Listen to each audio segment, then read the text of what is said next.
अस्सलाम वालेकुम। हमारी डिस्कशन जी लास्ट सेशन में जो हुई थी that was on different sources of capital. Long term sources हमारी डिस्कशन हुई थी, इसमें एक्विटी और लॉन्ग टर्म डेट के जो डिफरेंट सोर्सेज हैं उन पर मैं बात की थी, उनके प्रोज एंड कॉन्स और उनके फीचर्स को हमने डिस्कस किया था। कोई सवाल जी लास्ट लेक्चर से सोर्स ऑफ फाइनेंस को लेके? एग्जाम पॉइंट ऑफ व्यू से बात करें तो सोर्स ऑफ फाइनेंस पे हमें कोई अलग से नोट वगैरह लिखने को नहीं आएगा। हमें जो किस किस्म का सवाल आ सकता है वो जिसकी लाइक्लीहुड आज दो कम है। सोर्स ऑफ फाइनेंस पे डिस्क्रिप्टिव नेचर के सवाल हमें कम मिले हैं अभी पास पेपर में, लेकिन जो सवाल हो सकता है वो कुछ ऐसा ही शायद होगा कि हमें एक कंपनी उसकी फाइनेंसिंग नीड के बारे में बताया जाएगा और डिफरेंट ऑप्शंस हमें दी जा सकती हैं कि भाई एक्विटी की भी ऑप्शन है, कन्वर्टेबल डेट की भी ऑप्शन है, तो कंपनी के लिए कौन सी ऑप्शन बेहतर है। तो उसके लिए आपको उन दोनों या तीनों सोर्स ऑफ फाइनेंस जिनका आपसे वैल्यूएशन कहा जाए उनकी अंडरस्टैंडिंग होनी चाहिए, उनके प्रोज एंड कॉन्स पता होने चाहिए, किस सूरत में कौन सा सोर्स यूज करना चाहिए आपको पता होना चाहिए। तो वो थ्रू रीडिंग ही आप उसको अंडरस्टैंड करेंगे और फिर क्वेश्चन में जिस शेप में कहा जाएगा उसमें आपको अप्लाई करना लिखना पड़ेगा। नॉर्मली हम जब जाते हैं एग्जाम क्वेश्चन में तो हमें सोर्स ऑफ फाइनेंस से कम फाइनेंस की कॉस्ट पे ज्यादा सवाल मिलता है। कॉस्ट ऑफ कैपिटल मतलब कैपिटल के सोर्सेज हमने पढ़ लिए, अब कैपिटल की कॉस्ट अब हमें उस पर बात करनी है और इसके साथ ही हम फाइनेंसिंग ऑफ द प्रोजेक्ट से भी इसको लिंक करते हैं क्योंकि हमें प्रोजेक्ट की फाइनेंसिंग के लिए फाइनेंस अरेंज करना है और फाइनेंस अरेंज करते हुए हमें कॉस्ट ऑफ कैपिटल का भी ख्याल रखना है क्योंकि प्रोजेक्ट की फाइनेंसिंग के लिए फाइनेंस रेज हो रहा है और प्रोजेक्ट की फिजिबिलिटी भी असेस होनी होती है इसी प्रोसेस में, उसके लिए हमें कॉस्ट ऑफ फाइनेंस की भी जरूरत पड़ती है। तो फिजिबिलिटी है, कॉस्ट ऑफ फाइनेंस उसके लिए हमें चाहिए और कॉस्ट ऑफ फाइनेंस का ताल्लुक कैपिटल स्ट्रक्चर से डिफरेंट सोर्सेज से होता है, कंपोजिशन ऑफ कैपिटल से होता है। तो जनाब अब यहां पे हम वो डिस्कस करने जा रहे हैं कि हम कॉस्ट ऑफ कैपिटल कैसे डिटरमिन कर सकते हैं। फिलहाल जो हमारा नॉलेज बेस है उसके मुताबिक हमें कॉस्ट ऑफ कैपिटल की जरूरत पड़ी थी पीछे इन्वेस्टर अप्रेजल के चैप्टर में, एनपीवी टूल अप्लाई करना था। तो हमने कहा जी एनपीवी टूल अप्लाई करने का तरीका है कि प्रोजेक्ट कैश फ्लो फोरकास्ट कीजिए और कॉस्ट ऑफ कैपिटल पे उनको डिस्काउंट कर दीजिए, पॉजिटिव या नेगेटिव आपको असेस कर लें कि कंपनी के जो प्रोजेक्ट का रिटर्न है क्या वो कॉस्ट ऑफ कैपिटल से ज्यादा है या कम है। दूसरा फिर हमें कॉस्ट ऑफ कैपिटल की जरूरत एनपीवी आईआरआर के डिसीजन रूल में पड़ी थी, आईआरआर या एमआईआरआर के डिसीजन रूल में पड़ी थी कि आप आईआरआर कैलकुलेट करें या एमआईआरआर कैलकुलेट करें, फिर उसको कंपेयर कर लें कॉस्ट ऑफ कैपिटल से, प्रोजेक्ट कितना रिटर्न दे रहा है और इन्वेस्टर को आपको कितना देना है, क्या शेयर होल्डर के लिए कुछ बच रहा है सरप्लस या नहीं। तो हमें अब कॉस्ट ऑफ कैपिटल पे डिस्कशन जो दो एंगल्स हम दो एवेन्यूज हम बात कर चुके हैं, सॉरी इन्वेस्टर अप्रेजल के रेफरेंस से कॉस्ट ऑफ कैपिटल को देख चुके हैं, लेकिन कॉस्ट ऑफ कैपिटल की एक इक्वली इंपॉर्टेंट यूटिलाइजेशन होती है बिजनेस वैल्यूएशन के एरिया में जो कि हमने आगे चल के पढ़ना है। तो वहां पे भी हमें as a discount rate cost of capital की बहुत ज्यादा जरूरत पड़ती है, तो उसका यूज हम बिजनेस वैल्यूएशन के एरिया में साथ ही चल के देखेंगे। कॉस्ट ऑफ कैपिटल की टेस्टिंग की बात करें तो अब नई स्कीम में कॉस्ट ऑफ कैपिटल पे हम समझ सकते हैं कि शायद हमें 1 से 1.5 सवाल इस एरिया पे, ये जो एरिया हम शुरू करने लगे हैं, आएगा। एक इंडिपेंडेंट क्वेश्चन होगा शायद और एक क्वेश्चन इसका नॉलेज जो है वो इन्वेस्टर अप्रेजल के क्वेश्चन के साथ मिलकर आएगा या बिजनेस वैल्यूएशन के में भी इसकी कुछ ना कुछ कैलकुलेशन इन्वॉल्व हो सकती है। सो वी विल एक्सपेक्ट कि इससे 1 से 1.5 क्वेश्चन हमें यहां पे बनेगा। अच्छा स्टार्ट करते हैं very basic discussion cost of capital. Capital का मतलब जैसे हम डिस्कस कर चुके हैं फाइनेंशियल मैनेजमेंट में कैपिटल एम्प्लॉयड को कैपिटल कहा जाता है और कैपिटल एम्प्लॉयड में इक्विटी और लॉन्ग टर्म डेट दोनों आते हैं। तो जब हम कॉस्ट ऑफ कैपिटल कह रहे हैं तो कॉस्ट ऑफ कैपिटल एम्प्लॉयड कह रहे हैं, हम cost of long term funds कह रहे हैं, ठीक है जी। तो दो सोर्सेज फंड्स के होते हैं जी, इक्विटी एंड डेट। तो कॉस्ट ऑफ कैपिटल बेसिकली हमारे दोनों सोर्सेज को कंबाइन करने जो पूल बनता है उस पूल की कॉस्ट है, ठीक है। और हम इसको इस तरह भी कह सकते हैं कि कॉस्ट ऑफ कैपिटल हमारी मिनिमम रिटर्न है जो कि हमें किसी भी प्रोजेक्ट से जनरेट करनी है ताकि हम अपने कैपिटल प्रोवाइडर्स को सेटिस्फाई कर सकें। कैपिटल प्रोवाइडर्स हमें प्रोजेक्ट में इन्वेस्ट करने के लिए पैसा देते हैं, हम प्रोजेक्ट से कम कितनी रिटर्न जनरेट करें कि we will be able to give them required return, we will be able to satisfy them with the return on their investment. So हम कॉस्ट ऑफ कैपिटल को minimum required return of the investor भी कहते हैं। और जब हम investor कह रहे हैं तो इन्वेस्टर मीन कैपिटल प्रोवाइडर। इसकी फर्दर दो कैटेगरीज हो जाती हैं, equity investor and debt investor, ठीक है।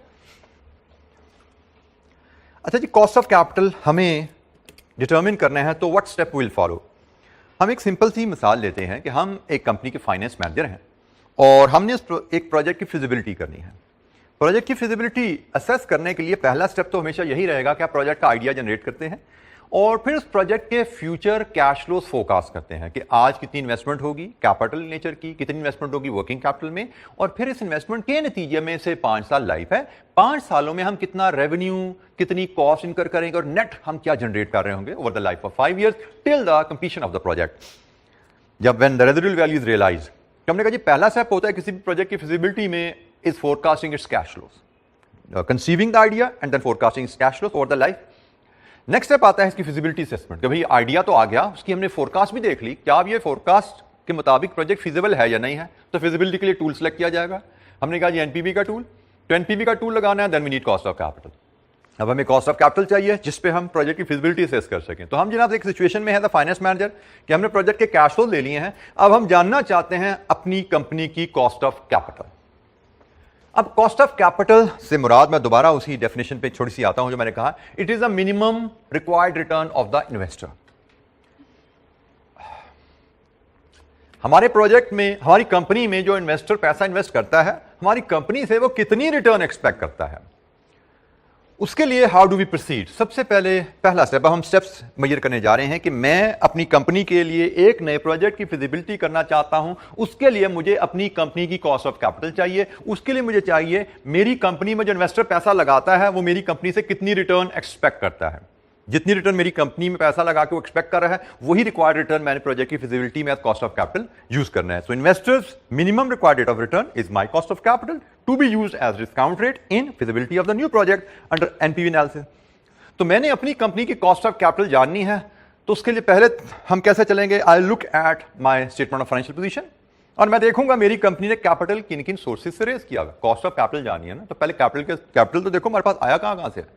शायद मेरे पास इक्विटी कैपिटल है मेरी कंपनी के पास, मेरी कंपनी के पास इरिडीमेबल डेट भी है, शायद मेरी कंपनी के पास प्रेफरेंस शेयर्स भी हैं। Let's assume there are 3 sources जिससे मेरी कंपनी ने फाइनेंस रेज किया है। स्टेप नंबर 2, हम हर सोर्स की कॉस्ट अलग-अलग कैलकुलेट करेंगे। मतलब फाइनेंस पहला स्टेप की बात कर लें तो पहले स्टेप में तो कोई दिक्कत नहीं है ना हमें, we can simply perform without any practice, without any experience, we can easily go through the statement financial position and sources of long term finance हम सिंपली आइडेंटिफाई कर सकते हैं कि लॉन्ग टर्म फाइनेंस में हमें पता है इक्विटी आती है, लॉन्ग टर्म डेट आता है, तो हम इजीली टिक कर सकते हैं भाई ये हमारे सोर्सेज हैं। स्टेप नंबर 2 में हम कह रहे हैं कि हमें हर सोर्स की कॉस्ट कैलकुलेट करनी है। अब ये हमारा क्वेश्चन मार्क है, भाई हर सोर्स की कॉस्ट, इक्विटी की कॉस्ट क्या है, इरिडीमेबल डेट की कॉस्ट क्या है, प्रेफरेंस शेयर्स की कॉस्ट क्या है, ये भी क्वेश्चन मार्क है। हाउ टू डिटरमिन, हाउ, इस पे हम कहते हैं, बल्कि मैं इसको यहां पे लिखता हूं हाउ, और उसके आगे मैं क्वेश्चन मार्क लगाता हूं। भाई ये हमारा ओके है स्टेप नंबर 1, स्टेप नंबर 2 पे क्वेश्चन मार्क आ गया। Step number 3, calculate market value of each source of finance in the capital structure. हमारे कैपिटल स्ट्रक्चर में बात लॉन्ग टर्म फंड्स, जहां तक कैपिटल डिफरेंट सोर्सेज हमने रेज किया है उनकी कंपोजिशन, उसको हम कैपिटल स्ट्रक्चर कहते हैं। तो ये भी बड़ी सिंपल कैलकुलेशन है, मैं इसको भी यहां पे आपसे शेयर कर देता हूं। हमें यहां कहा जा रहा है जी market value of equity measure करो। लेट्स अज्यूम क्या लिखा हुआ है जी, calculate market value of each source of finance in the capital structure. Let's assume हमारे पास सोर्सेज में एक सोर्स है इक्विटी, तो हमने कहा जी मार्केट वैल्यू ऑफ इक्विटी लेंगे। लेट्स अज्यूम दूसरा सोर्स, जैसे मैंने भी बोलते हुए बोला था, वो शायद इरिडीमेबल डेट है, ये दूसरा सोर्स है। लेट्स अज्यूम तीसरा सोर्स हमारा प्रेफरेंस शेयर्स हैं, तो market value of preference shares ये थर्ड सोर्स है। तो जनाब हमें किसी सोर्स की जब मार्केट वैल्यू लेनी है उसकी कैलकुलेशन इट इज नहायत simple. For example market value of equity जो होता है that is number of shares in issue multiplied with market price per share। यह है जी मार्केट वैल्यू ऑफ इक्विटी। आप देखिए आपकी कंपनी के नंबर ऑफ शेयर कितने हैं इशू में, उसको मार्केट प्राइस से मल्टीप्लाई कर दीजिए। This is called market value of equity, कि शेयर होल्डर्स का पैसा जो आपकी कंपनी में लगा हुआ है उसकी मार्केट वैल्यू क्या है, वो यहां से एक सिंपल एक मल्टीप्लीकेशन से आपके पास आती है। Market value of irredeemable debt लेनी है तो it is very simple, number of debentures yes debt certificate issued, number of debt certificate in issue into market price पर सर्टिफिकेट। सेम वही लॉजिक है जो ऊपर शेयर का था, मार्केट प्राइस पर सर्टिफिकेट, डिबेंचर कह लो या whatever name you call it. और preference shares number of shares in issue, बल्कि मैं इसको यही कहूंगा कि जो हमने ये कैलकुलेट किया है सेम यही लॉजिक यहां पे आएगी, ये कैलकुलेशन यहां पे आएगी, number of shares in issue to market price पर share. So market value of each source calculate करना, ये भी कोई एज सच कोई रॉकेट साइंस नहीं है, it's very simple calculation, very simple एक एक मल्टीप्लिकेशन है जिससे हम easily market value of a source calculate कर सकते हैं। सो हमने कहा जी स्टेप नंबर 1 में बैलेंस शीट पढ़िए, सोर्सेज ऑफ फाइनेंस आइडेंटिफाई कीजिए। हमने कहा जी ये तो हम कर सकते हैं विद आवर एग्जिस्टिंग नॉलेज, हमें इसमें कोई दिक्कत नहीं है, ये हम कर सकते हैं। फिर हमने कहा जी कॉस्ट ऑफ ईच सोर्स निकालिए, हमने कहा जी इस पे क्वेश्चन मार्क है, ये हम सीखेंगे, यही हमारा अगला काम है, अगली साइड से शुरू होगा। हमने कहा जी calculate market value of each source निकालिए, तो ये भी मैंने आपको एलैबोरेट कर दिया, फिलहाल ये आपको समझने में परफॉर्म करने में कोई दिक्कत नजर नहीं आनी चाहिए उसूलन, तो मैं इसको भी फिलहाल करूंगा कि ये भी हम परफॉर्म कर पाएंगे इंशाअल्लाह, इसमें भी कोई दिक्कत नहीं है, मैं लर्निंग में टाइम नहीं लगना। जब हमारे पास स्टेप नंबर 1 2 3 हो जाएंगे तो स्टेप नंबर 4 में हमने कॉस्ट ऑफ कैपिटल कैलकुलेट करनी है, which will be weighted average. Cost of capital की हम टर्म यूज करते आते हैं, बट ये एक शॉर्ट हैंड फॉर्म है, कंप्लीट टर्म है weighted average cost of capital. कि हम देखते हैं कि हमारे पास डिफरेंट सोर्सेज से जो पैसा आया हुआ है, हर सोर्स की कॉस्ट क्या है और हर सोर्स का हमारे कैपिटल स्ट्रक्चर में वेट बाय मार्केट वैल्यू कितना है। इक्विटी की कॉस्ट क्या है, इक्विटी का वेट बाय मार्केट वैल्यू क्या है, इरिडीमेबल डेट की कॉस्ट क्या है, इरिडीमेबल डेट की वेट बाय मार्केट वैल्यू क्या है। Then we take weighted average, और वेटेड एवरेज की कैलकुलेशन के लिए मैं एक सिंपल या टेबल जैसे रख रहा हूं, इसको हम देखते हैं। लेट्स अज्यूम हमारे ये 4 सोर्सेज हैं, A B C D, by whatever name you call it. एक इक्विटी है, एक रिडीमेबल डेट है, एक रिडीमेबल डेट है, एक प्रेफरेंस शेयर है। आपने इनकी कॉस्ट कैलकुलेट की, लेट्स अज्यूम, मैं अज्यूम कर रहा हूं फिगर, एक की 10 है, एक की 12 है, एक की 8 है, एक की 15 है। आपने इनकी मार्केट वैल्यू कैलकुलेट की, एक की से 100 है, एक की 200 है, एक की 50 है, एक की 150 है। बैलेंस शीट से सोर्सेज आइडेंटिफाई किए, हर सोर्स की कॉस्ट कैलकुलेट की, वी अंडरस्टैंड पीएस में हमारा क्वेश्चन मार्क है कैसे, वो भी हम कैरी कर रहे हैं क्वेश्चन मार्क। हर सोर्स की मार्केट वैल्यू कैलकुलेट की, जैसे आपको दिखाया था, number of shares into share price, number of debt certificate into market value of debt certificate and so on, and then simple weighted average का फार्मूला। वेटेड एवरेज का formula अभी सभी present कर सकते हैं, इसको कैलकुलेट करने प्रेजेंट करने का डिफरेंट तरीका भी हो सकता है, but they give the same result whatever way you use it.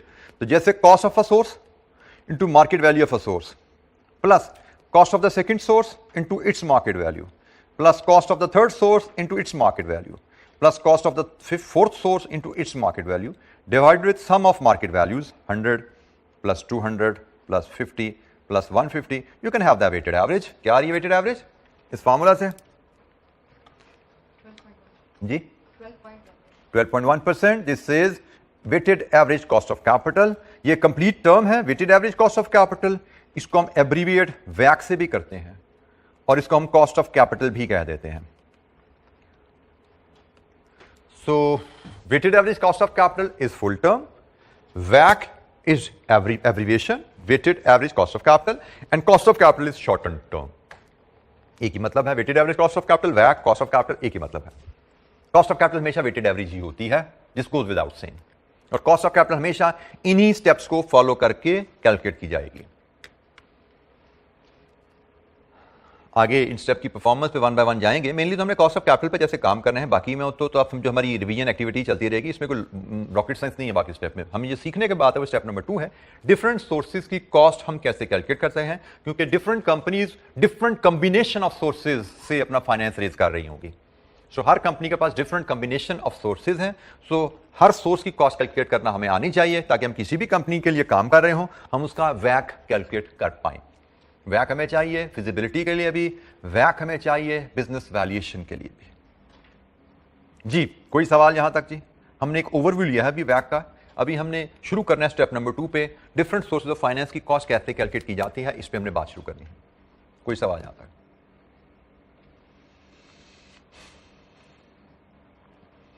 अच्छा जी, हम उसमें डिफरेंट सोर्स ऑफ फाइनेंस की जब बात करते हैं तो उसमें भी हम बात कॉस्ट ऑफ डेट से शुरू करते हैं। कॉस्ट ऑफ डेट को हम एब्रीविएट करते हैं केडी से, पहली चीज, और दूसरी अहम बात, ऐसा डेट जहां पे इंटरेस्ट टैक्स डिडक्टेबल होगा वहां पे वैक की कैलकुलेशन के लिए हम कॉस्ट ऑफ डेट में टैक्स सेविंग का इंपैक्ट भी लेते हैं और हम उस टैक्स कॉस्ट ऑफ डेट कहते हैं। टैक्स सेविंग कैसे कंपनी के पीएनएल में आती है? फॉर एग्जाम्पल, एक आप लीजिए ऑल इक्विटी फाइनेंस कंपनी और एक आप लीजिए गियर्ड कंपनी। लेट्स अज्यूम दोनों कंपनी का पीबीआईटी इज द सेम 100। जो कंपनी तो ऑल इक्विटी फाइनेंस है उसका इंटरेस्ट 0 है, लेट्स अज्यूम इसका डेट इसका इंटरेस्ट 30 है। As a result profit before tax 170 and let's assume tax का रेट 30% है, तो इसका टैक्स हुआ 30, इसका टैक्स हुआ 21। प्रॉफिट आफ्टर टैक्स इसका हुआ 70 और इसका हुआ 49। अब हम यहां पे देख सकते हैं आल्दो इस कंपनी ने 30 रुपीज का इंटरेस्ट पे किया, लेकिन प्रॉफिट में डिफरेंस कितना है? 21 का। 30 रुपीज का इंटरेस्ट पे किया, लेकिन प्रॉफिट में डिफरेंस 21 का है, क्योंकि 30 रुपीज का इंटरेस्ट जो पे किया वो टैक्स डिडक्टेबल है, जिसकी वजह से हमारी टैक्स लायबिलिटी में 9 रुपए की सेविंग आ गई। तो हम कह सकते हैं कि हमने पे जरूर इंटरेस्ट 30 किया है, बट ये 30 की पेमेंट कंपनी को कॉस्ट कितनी किया? 21। This is called post tax cost of debt. तो हम यहां पे बात कर रहे हैं कि बेशक इंटरेस्ट हम ज्यादा पे कर रहे हैं, हमारी जेब से पैसा ज्यादा जा रहा है, but interest payment company point of view से results in tax saving as well. As a result overall cost of debt of the company is reduced. और हम ये बात कर रहे हैं चूंकि कंपनी की cost of debt tax saving की वजह से रिड्यूस हो जाती है, तो हमारे लिए कंपनी के लिए रेलेवेंट कॉस्ट ऑफ डेट ये है। कंपनी के लिए relevant cost of debt post tax होती है। हमें कॉस्ट ऑफ डेट में टैक्स सेविंग को जरूर कंसीडर करना चाहिए। हाँ, प्रेफरेंस शेयर भी डेट है, लेकिन उसका डिविडेंड टैक्स अलाउएबल नहीं होता, तो उसमें टैक्स सेविंग का इफेक्ट नहीं आएगा। जो आपने पे किया वही आपकी कॉस्ट है। ठीक है, तो हमने ख्याल रखना है कि basic principle cost of debt की कैलकुलेशन का, कि कॉस्ट ऑफ डेट जहां पे टैक्स अलाउएबल होगी वहां पे वैक में इंक्लूजन के लिए हम कॉस्ट ऑफ डेट को हमेशा पोस्ट टैक्स किया करेंगे। कैसे भी हम जाते हैं उस बात पे, लेकिन फिलहाल मैंने आपको post tax cost of debt का मतलब समझा दिया। Post tax cost of debt है क्या? ये कॉस्ट ऑफ डेट है 30 and this is your post tax cost of debt 21। कि टैक्स जो इंटरेस्ट आपने पे किया उसकी वजह से आपको टैक्स सेविंग मिल गई, आपने टैक्स भी तो कम पे किया। नेट इफेक्ट जो आपके प्रॉफिट्स पे इंटरेस्ट की वजह से पड़ा, 30 रुपीज इंटरेस्ट देने की वजह से आपके प्रॉफिट पे नेट इफेक्ट 21 का आया। तो आपकी post tax cost of debt which you should consider for calculation in वैक इज 21 नॉट 30। कैसे इसको हमने इनकॉर्पोरेट करना है अभी हम उस पर बात करेंगे। बेसिक मैंने आपसे कॉन्सेप्ट शेयर किया। जी जनाब, एनी क्वेश्चन, कोई सवाल? कॉस्ट ऑफ डेट को हम एब्रीविएट करते हैं केडी से।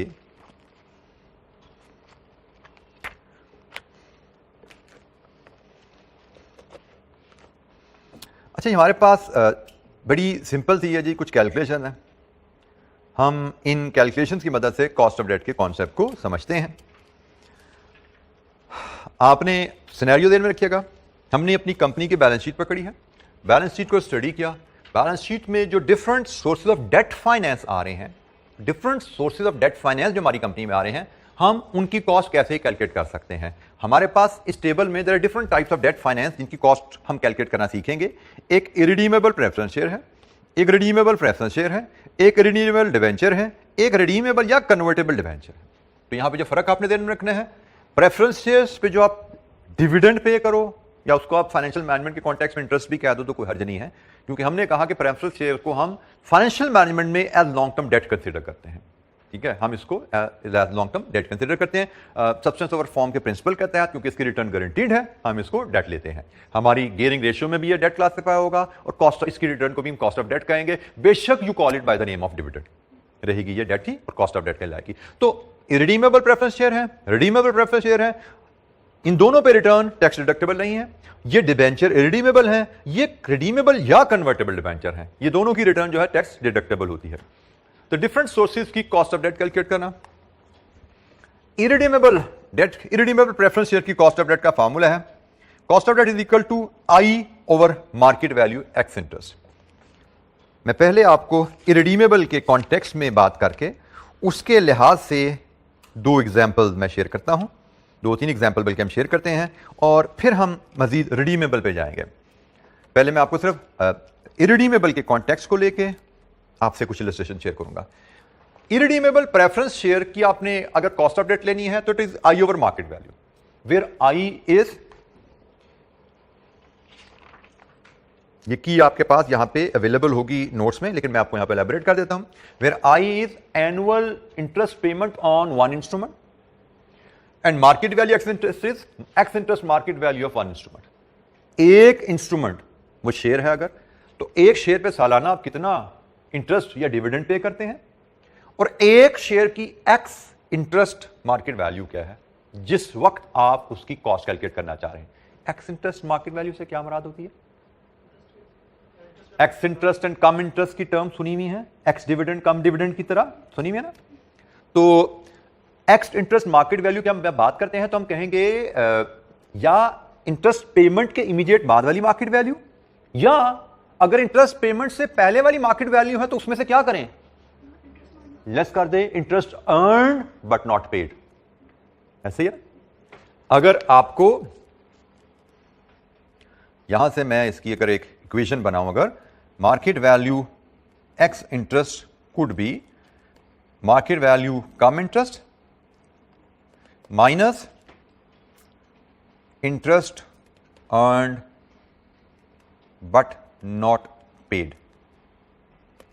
ठीक हो गया? तो ये एक छोटा सा रिलेशनशिप यू शुड नो, उससे आपको एक्स इंटरेस्ट का मीनिंग मजीद क्लियर हो जाना चाहिए। या इंटरेस्ट पे हो चुका है तो इंटरेस्ट पेमेंट के फौरन बाद की मार्केट वैल्यू, या अगर इंटरेस्ट पे नहीं हुआ तो भाई पेमेंट से पहले जो मार्केट वैल्यू होती है वो कम इंटरेस्ट वैल्यू कहलाती है, और उसमें से interest earn but not paid हम लेस कर दें तो हमें एक्स इंटरेस्ट वैल्यू मिल जाती है। ठीक है?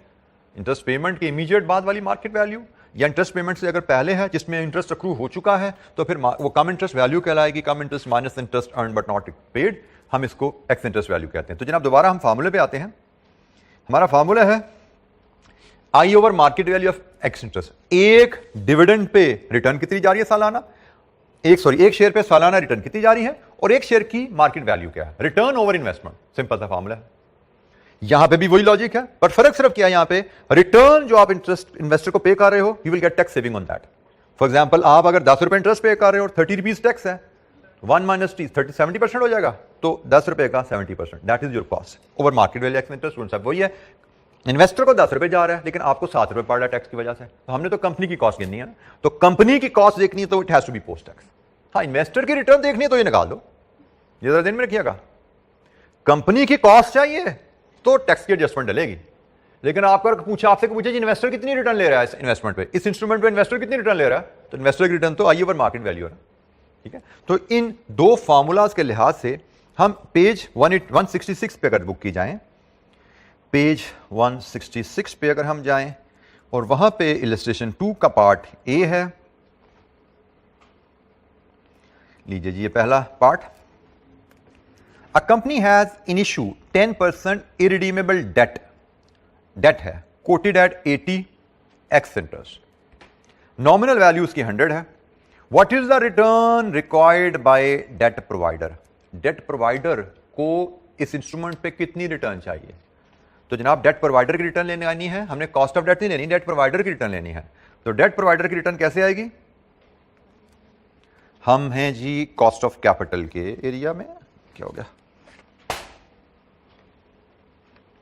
हम हैं कॉस्ट ऑफ कैपिटल के एरिया में, और हम इलस्ट्रेशन नंबर 2 के पार्ट ए पे हैं।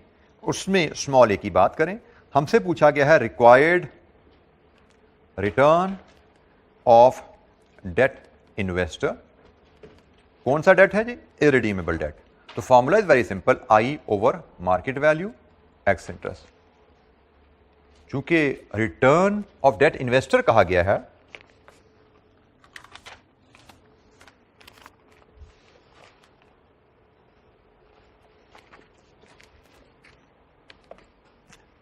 Required return of debt investor कहा गया है, तो required return of debt investor में टैक्स का इंपैक्ट नहीं आता। वो तो कंपनी की कॉस्ट की बात करें तो टैक्स का इंपैक्ट है ना, तो यहां पे फार्मूला फिर विदाउट टैक्स इफेक्ट आएगा।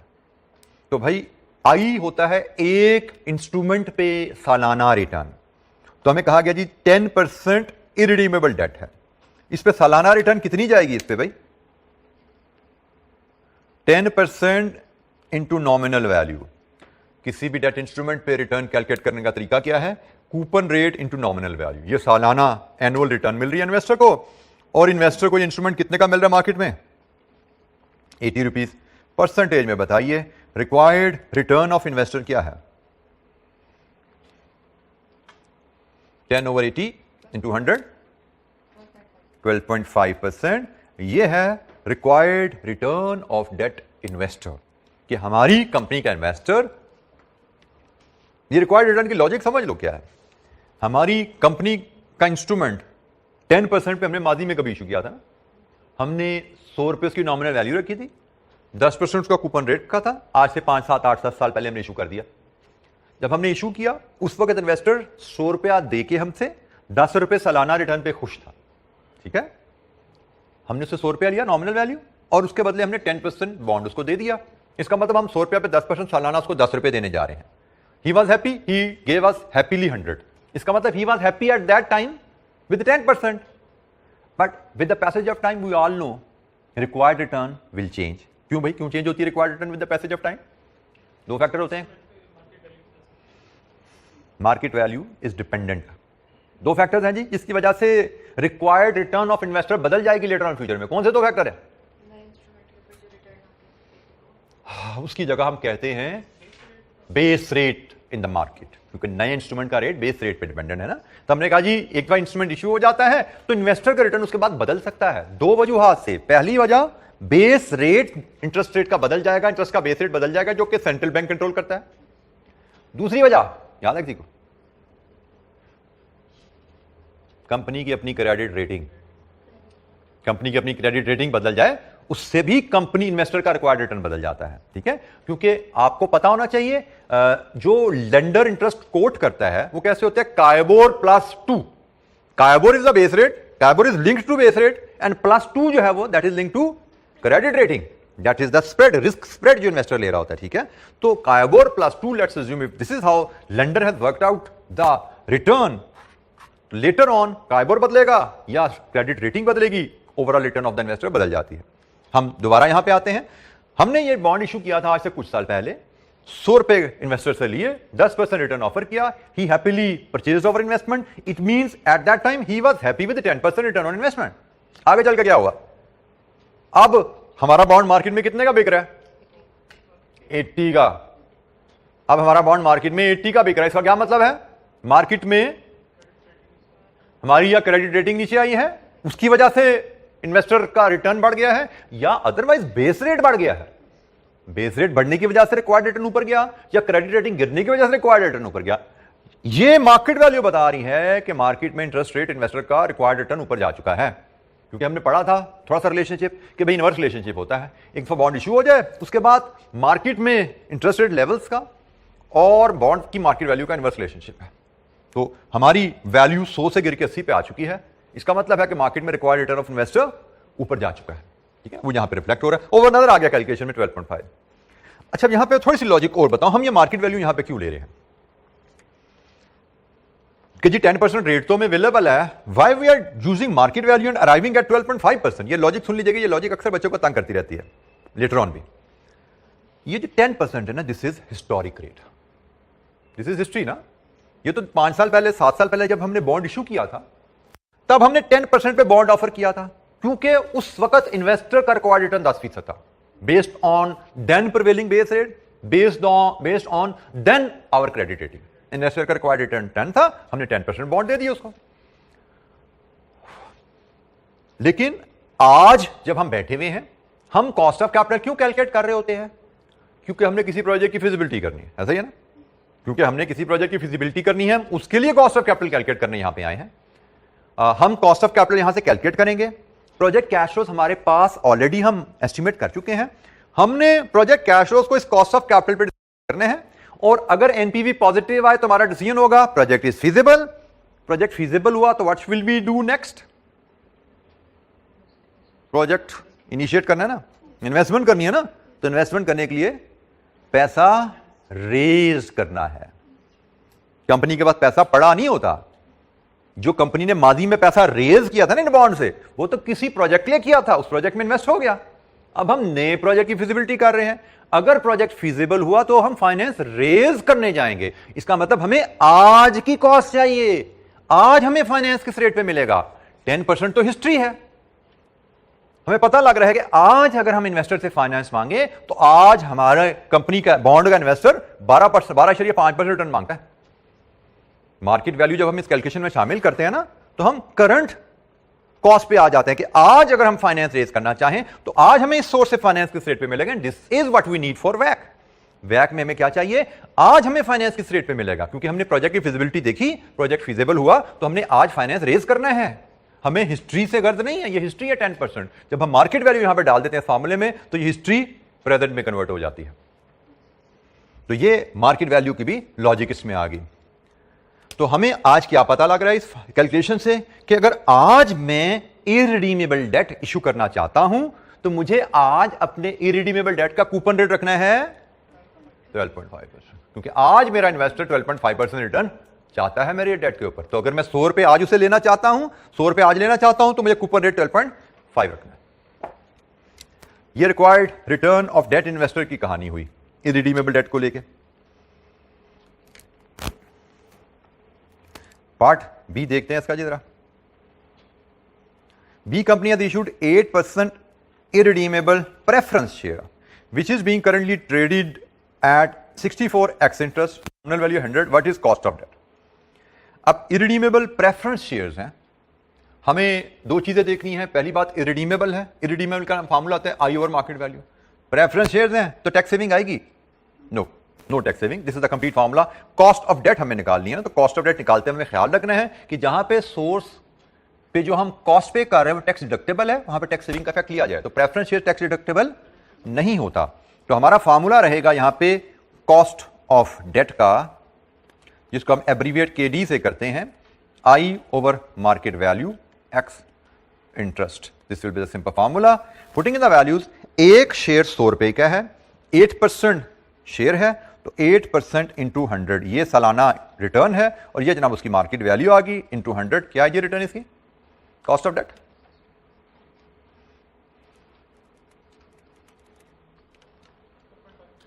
%12.5%। तो ये required return of debt investor है, और ये कॉस्ट ऑफ डेट है। This is not cost of debt, ठीक है, this is not cost of debt. ये required return of debt investor है, ये कॉस्ट ऑफ डेट है। अच्छा, पार्ट सी जरा इसका देखते हैं, फिर मैं मजीद ये एलैबोरेट आपको थोड़ा सा करना चाहूंगा। पार्ट सी में लिखा है जी, C company has issued perpetual debenture. Perpetual debenture is irredeemable debenture that are currently being traded at 84, nominal value 100 है। Company pays corporation tax at the rate of 33। What is the post tax cost of debt? Post tax irredeemable debt का formula I over market value होता है, और चूंकि इस case में date की return tax allowable है, तो I into 1 minus T post tax करना पड़ेगा। तो हमारी यहां पे जनाब पोस्ट टैक्स के डी मैं लिख देता हूं एब्रीवेट करके, is equal to I into 1 minus tax rate और मार्केट वैल्यू एक्स इंटरेस्ट। तो आई 10% डिबेंचर, तो 10 रुपए आ गया जी। 1 minus T tax rate 33% over market value 84 into 100। तो बताइए जनाब क्या रहा आपका post tax cost of date?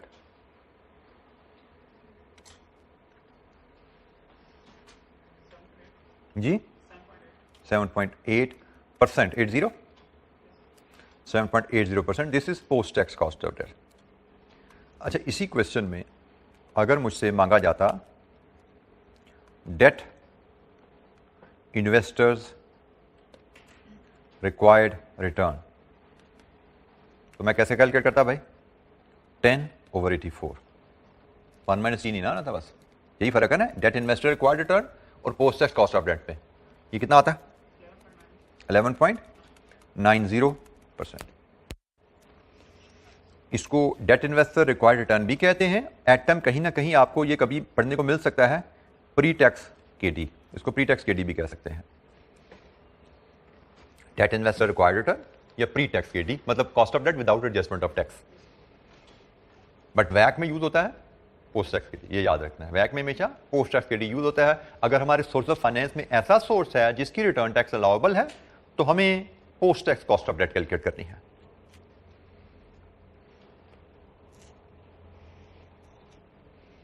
हम यहां पे सीख क्या रहे हैं? अगर देखिएगा, हम यहां पे क्या देखते हैं कि आज हमारा इन्वेस्टर हमारा इंस्ट्रूमेंट 84 में बाय कर रहा है, और उसको पता है आज इंस्ट्रूमेंट बाय करते हुए कि इस 84 पे सालाना उसको 10 रुपए रिटर्न आनी है। ऐसा ही है ना, मार्केट में हमारा इंस्ट्रूमेंट 84 का बिक रहा है। कौन सा इंस्ट्रूमेंट? जो सालाना 10 रुपए रिटर्न देता है। इसका मतलब investor is happy with this return. ऐसा ही है, investor is happy with 10 rupees on 84। तो ये इन्वेस्टर का रिक्वायर्ड रिटर्न हो गया और ये हमारी post tax cost of debt होगी, या ये प्री टैक्स हो गया, ये post tax cost of debt होगी। जी जनाब, हमने इरिडीमेबल डेट के कॉन्टेक्स्ट में ये कुछ बातें देखी, ABC 3 एग्जाम्पल से बात की हमने। कोई सवाल?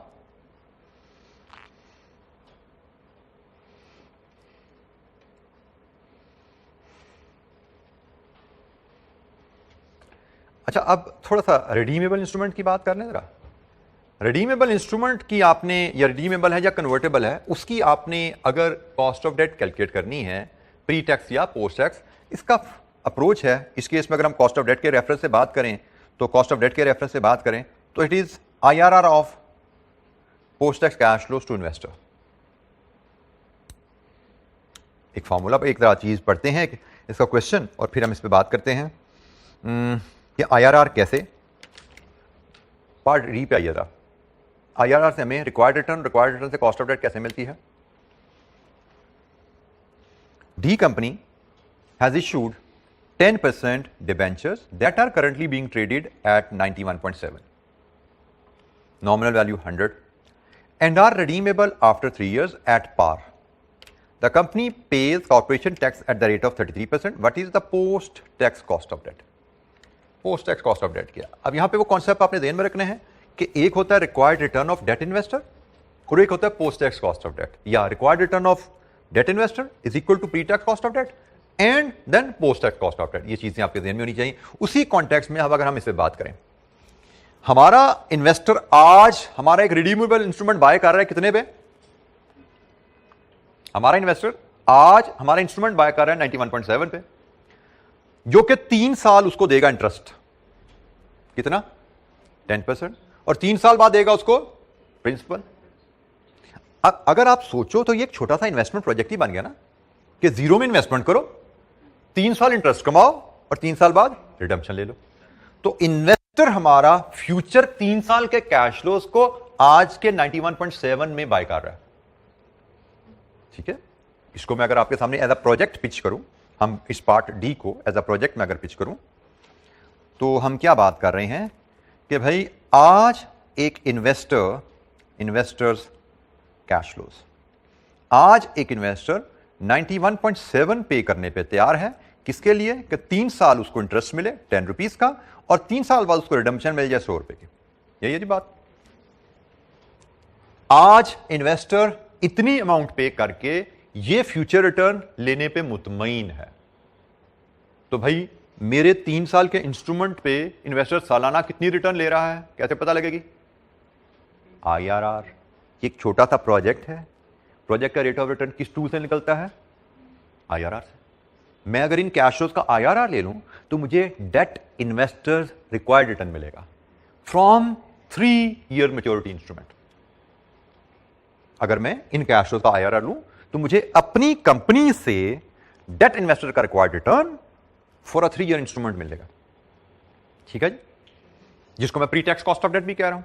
इन कैश फ्लोज का IRR of these cash flows is equal to pre-tax KD या investors required return from a 3-year maturity instrument, maturity debt instrument। ठीक है जी बात। बट हमें क्या चाहिए? वैक के लिए हमें तो चाहिए होता है post tax cost of debt. Investor को हम ये पैसा पे कर रहे हैं, हम इन्वेस्टर को ये पैसा पे करेंगे, लेकिन कंपनी को तो इसमें से टैक्स सेविंग मिलनी है। किस अमाउंट पे? इस पे सिर्फ मिलनी है ना, प्रिंसिपल पे तो टैक्स सेविंग नहीं मिलनी। इन्वेस्टर की जेब में जाना है ये पैसा, लेकिन कंपनी पे बर्डन क्या है? कंपनी को यहां पे टैक्स सेविंग मिल जानी है। भाई क्या है टैक्स रेट? 33%। दीजिए जी, हम इसको कहेंगे, अगर मैं ये लाइन एक और यहां पे कॉलम ड्रा करूं, ये कॉलम कहलाएगा पोस्ट टैक्स कैश फ्लोज। क्या है जी पोस्ट टैक्स कैश फ्लोज?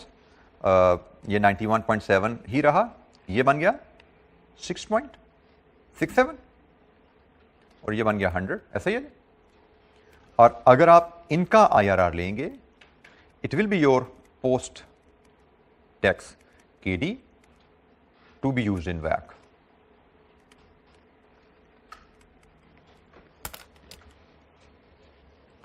ये रिडीमेबल इंस्ट्रूमेंट के कॉन्टेक्स्ट में हमने बात देखी। ये ठीक है, यही आता है ना।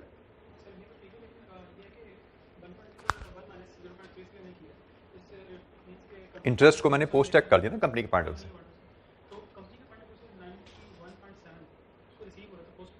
बेटा कंपनी को रिसीव नहीं हो रहा, कंपनी को रिसीव इस वक्त कुछ नहीं हो रहा। हम क्या देख रहे हैं, हम वो कॉन्सेप्ट ध्यान में रखें कि कॉस्ट ऑफ डेट के कॉन्टेक्स्ट में हम देखना चाहते हैं, दो एंगल देख सकते हैं। एक हम डेट इन्वेस्टर रिक्वायर्ड रिटर्न देख सकते हैं, उसकी हमें जरूरत पड़ सकती है, और एक हमें post tax cost of debt की जरूरत पड़ती है।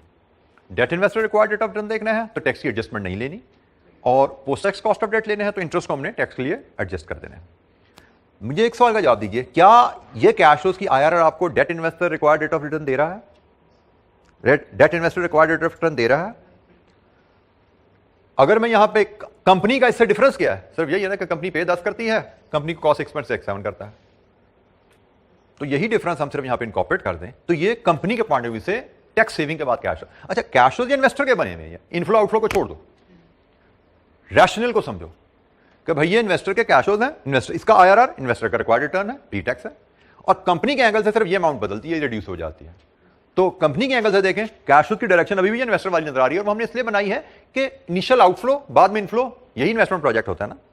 आल्दो आपको हो सकता है पास पेपर क्वेश्चन कभी देखो तो आपको सोल्यूशन में कभी एग्जामिनर इसको इनफ्लो इसको आउटफ्लो दिखाता नजर आएगा, बट ये कहां का प्रोजेक्ट हुआ अभी, जब में पहले इनफ्लो हो गया बाद में आउटफ्लो आ रहा है, आईआरआर कहां से निकाल रहे हैं, मतलब वो सारी रिवर्स वर्किंग अजीब सी हो जाती है प्रेजेंटेशन। मैंने अक्सर ऑथर जो यूज करते हैं इसी डायरेक्शन को यूज करते हैं, जो कि लॉजिकल रहती है कि पहले इन्वेस्टमेंट है बाद में रिटर्न है, तभी इन्वेस्टमेंट प्रोजेक्ट बनाना ये कि ये इन्वेस्टमेंट हुई, ये रिटर्न मिली, रेट ऑफ रिटर्न जानना है, आईआरआर कैलकुलेट कर लो।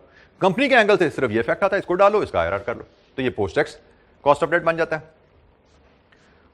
अब इसके लिए आईआरआर की कैलकुलेशन में अभी हम नहीं जाते, कोई भी दो रेट लेके आईआरआर लेना में आता है, we have done enough practice of that, ठीक है। वो 2% लो, 8% लो, 5 लो, 10 लो, जो भी दो रेट लो, आईआरआर निकाल लो, that will be your post tax cost of debt. असल कॉन्सेप्ट है कि आपने पहला स्टेप इन्वेस्टर कैश फ्लोज बनाइए कि हमारे रिडीमेबल इंस्ट्रूमेंट से इन्वेस्टर कितनी इन्वेस्टमेंट पे क्या फ्यूचर बेनिफिट हासिल कर रहा है। स्टेप नंबर 2, इंटरेस्ट पार्ट पे टैक्स का इंपैक्ट कीजिए, इंटरेस्ट को पोस्ट टैक्स कीजिए, पोस्ट टैक्स कैश फ्लोज मिलेगा, इनकी आईआरआर आपको post tax cost of debt देगी। ये रिडीमेबल इंस्ट्रूमेंट का कहानी है, रिडीमेबल हो या कन्वर्टेबल कहानी ये रहेगी। फर्क सिर्फ क्या होता है, रिडीमेबल कन्वर्टेबल में फर्क कहां पे आएगा, हमने पहले शायद कहीं बात की ना, फर्क सिर्फ यहां पे आएगा। जो कन्वर्टेबल डिबेंचर होते हैं उनमें यहां पे हम लेते हैं हायर ऑफ कन्वर्जन वैल्यू और रिडम्पशन वैल्यू, क्योंकि कन्वर्टेबल डिबेंचर का क्या है कि अगर कन्वर्जन वैल्यू हाई होगी तो वो कन्वर्ट हो जाएंगे, अगर रिडम्पशन वैल्यू हाई हुई तो वो रिडीम होंगे। तो जो हायर वैल्यू होती है वो हम यहां पे लेते हैं। तो कन्वर्टेबल डिबेंचर के रेफरेंस से हमें सिर्फ एक छोटी सी कैलकुलेशन जो ख्याल रखना है, with reference to convertible debenture,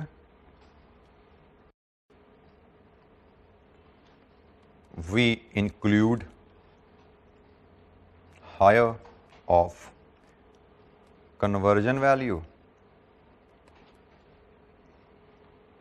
और redemption value।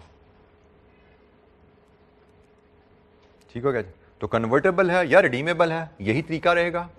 आपको इन्वेस्टर्स रिक्वायर्ड रिटर्न चाहिए या pre tax cost of debt चाहिए, आप यहां पे प्री टैक्स का आईआरआर ले लीजिए। आपको post tax cost of debt चाहिए फॉर इंक्लूजन इन वैट, आप पोस्ट टैक्स कैश फ्लोज का आईआरआर लीजिए।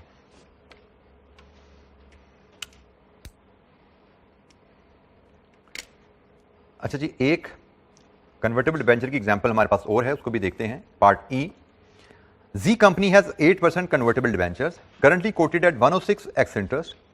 Debentures are convertible at the rate of 40 shares per 100 rupees of debenture in 3 years time, when shares are expected to have a market value of 3.5 each. Corporation tax rate is 30% and tax saving occur in 1 year in arrear. What is post tax cost of debt? अच्छा जी, अब ये taxes arrear में कहानी आ गई है, इसको हम देख लेते हैं कैसे डील करेंगे। पार्ट ई, पहला स्टेप रहेगा कि भाई इन्वेस्टर हमारी कंपनी में अगर जो पैसा इन्वेस्ट कर रहा है उसको क्या मिल रहा है, तो हम देखते हैं जी उसको जीरो में आज इन्वेस्टमेंट करनी पड़ेगी 106 की। एज अ रिजल्ट उसको 3 साल इंटरेस्ट मिलना है। कितना इंटरेस्ट मिलना है जी? 8% अप्लाइड ऑन 100 8 रुपीज, और फिर उसको 3 साल बाद हमने कहा रिडम्पशन या कन्वर्जन में से जो हायर वैल्यू है, आ जाइए जी, मैं ऊपर लेकर जा रहा हूँ यहाँ से आपको, तो इसकी वर्किंग मैं यहाँ दिखाता हूँ। कन्वर्जन वैल्यू है 40 शेयर इंटू 3.5, एक्सपेक्टेड ये है जी, ये बनता कितना 140, और रिडम्पशन वैल्यू है 100, हायर क्या हुई 140। लीजिए जनाब, यहाँ पे आप लेंगे 140। आपका डेट इन्वेस्टर आपका जो बॉन्ड 106 में खरीद रहा है, उसको 106 के बदले फ्यूचर में क्या मिलेगा, 3 साल 8 रुपये का इंटरेस्ट, और 3 साल बाद उसके बाद ऑप्शन होगी, चाहे तो कन्वर्ट करा ले, चाहे तो रिडीम करवा ले, और हमारी एक्सपेक्टेशन बता रही है कि वो कन्वर्जन करवाएगा। कन्वर्जन करवाएगा तो उसको 140 मिलेगा। इसका मतलब आज की हमारी एक्सपेक्टेशन के मुताबिक इन्वेस्टर इन कैश फ्लोज के लिए 106 पे कर रहा है, तो इस इन्वेस्टमेंट के बदले इन्वेस्टर को फ्यूचर में ये रिटर्न आने वाली है। सो अगर हमें इन्वेस्टर का रेट ऑफ रिटर्न चाहिए तो वो यहां से ले सकते हैं, लेकिन हमें तो इन्वेस्टर का रेट ऑफ रिटर्न नहीं चाहिए। हमें क्या चाहिए, post tax cost of debt. तो कॉस्ट ऑफ डेट जानने के लिए, पोस्ट टैक्स कॉस्ट ऑफ जानने के लिए हम इंटरेस्ट में टैक्स सेविंग का इफेक्ट लेते हैं। और यहां पे एक इशू आ गया, टैक्सेस आर इन एरियर्स, मतलब 1 से 3 तक इंटरेस्ट पे होगा तो उसका सेविंग का इफेक्ट आएगा 2 से 4 तक। तो इसका मतलब अब हमें एक अलग लाइन आइटम यहां डालनी पड़नी है। पहले तो हमने इसी अमाउंट को रिड्यूस कर दिया था ना, 10 से 6.7 कर दिया था, क्योंकि सेम ईयर टाइमिंग थे। अब टाइमिंग डिफरेंस है ना, तो टाइमिंग डिफरेंस हमें जो इसका इफेक्ट, सेविंग इफेक्ट अलग दिखाना पड़ता है। वो सेविंग इफेक्ट हमें दिखाना पड़ेगा 8 रुपए पे सालाना 30%, 2.4 रिवर्स डायरेक्शन। लीजिए जी, ये हमारे कैश फ्लोज बन गए हैं, ये हमारे पोस्ट टैक्स कैश फ्लोज आ गए। अब इनकी आपने IRR लेनी है। अब ये एक IRR छोटी सी आप कैलकुलेट कर लीजिए। मैं चाहूंगा एक छोटी सी एक्टिविटी हो जाए। आप डिस्काउंट फैक्टर लीजिए, एक 5% का, इसकी PV लाइए, फिर एक डिस्काउंट फैक्टर ले लीजिए 10% का, इसकी PV लाइए। तो यहां पे जनाब आपकी 2 NPVs आ जाएंगी, एक NPV एट 5%, एक NPV एट 10%। तो जनाब लीजिए, और फिर आप मुझे IRR बताइए क्या आता है इसका। That is your post tax cost of debt.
जी जनाब, क्या आ रही है NPV 5% पे?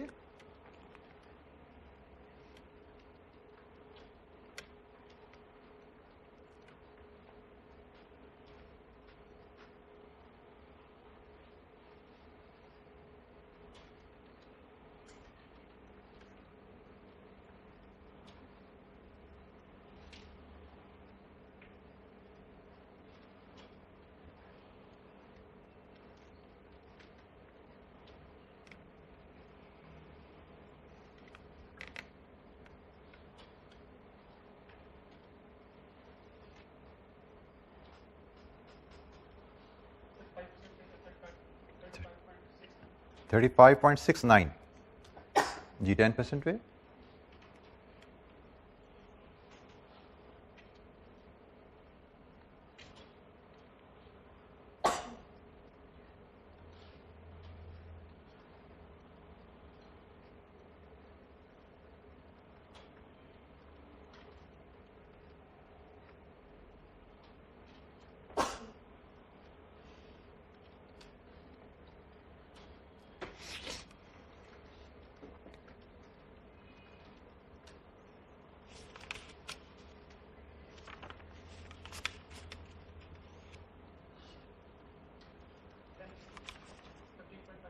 $15.59 पॉजिटिव IRR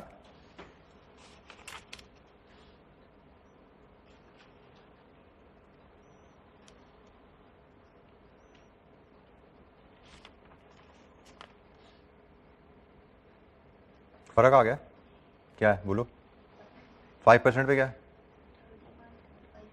30.45 और 10% पे 13.47 पॉजिटिव ये पॉजिटिव लीजिए जी कौन सा ठीक है जी ये तो तुम जी बेटा आप बताइए 10% पे 13.61 आ रहा है 10.9 कितनी वैरायटी ऑप्शन इतनी क्यों आ रही मार्केट में भाई इसकी कोई वजह है कोई वजह नहीं ऐसे होने का नहीं जी देख लेते हैं क्या ये हो रहा है यहाँ पे ज़रा मैं भी कैलकुलेट करके देखूँ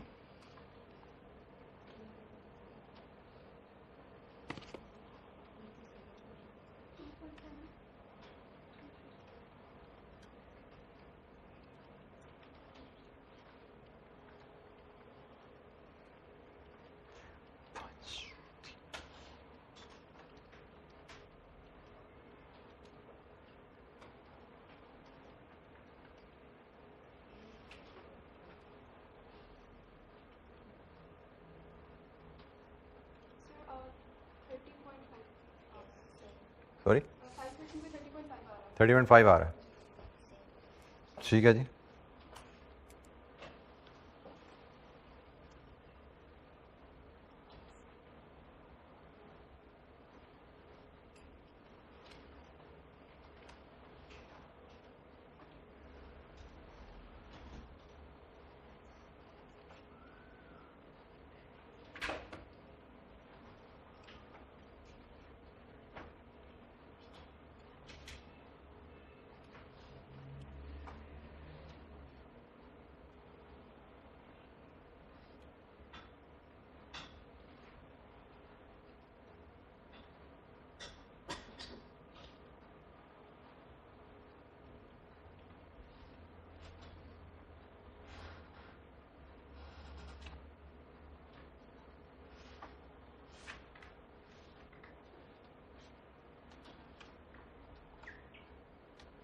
जी ये जवाब ज़रा देखिए ये ठीक है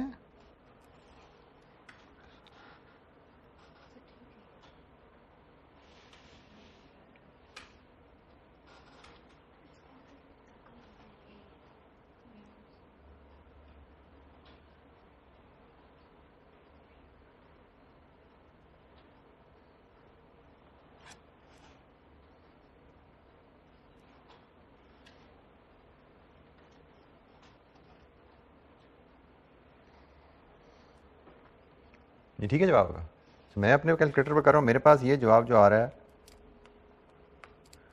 28.64 ये मैंने सिर्फ 5% की भी कैलकुलेट किया है तो 28.64 आ रही वाली नहीं है ये क्या रहा है चलिए मैं फैक्टर बोलता हूँ चलिए फैक्टर लिखता हूँ यहाँ पे देखिएगा क्या है फैक्टर मैं ठीक लिख रहा हूँ चलिए मेरा भी थोड़ा सा इम्तिहान हो जाए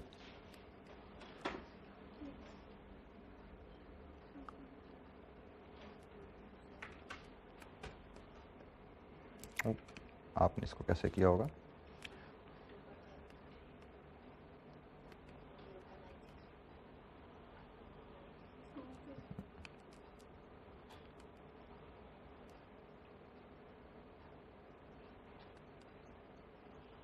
यही फैक्टर है।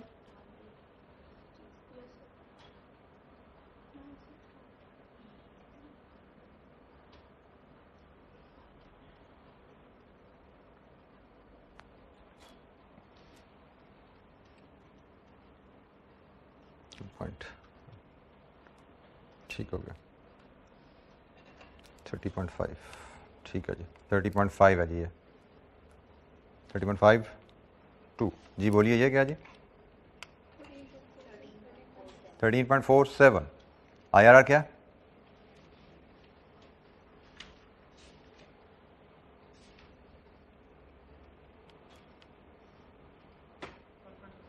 सॉरी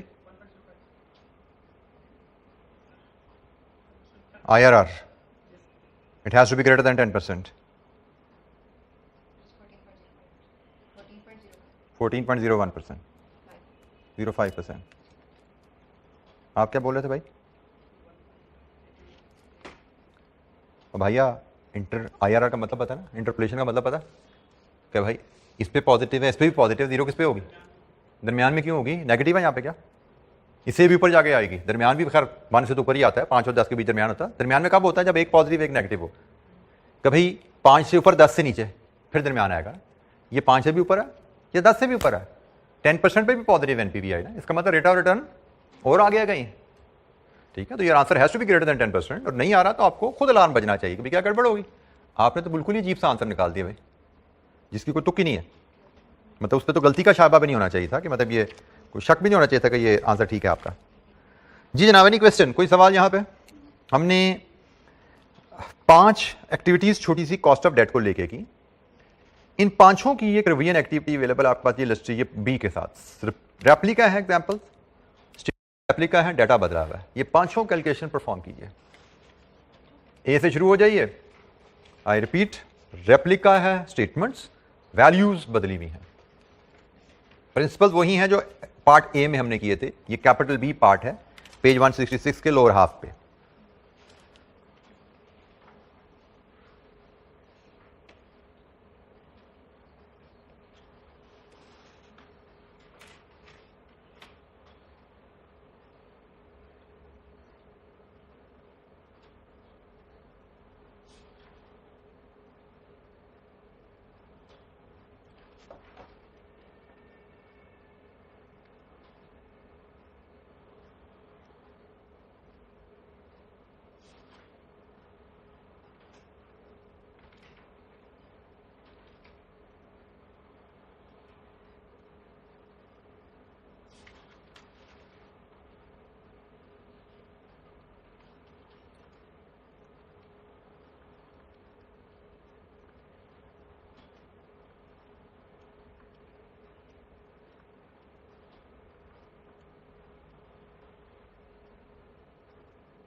जी जनाब, ज़रा जवाब बताना शुरू करें।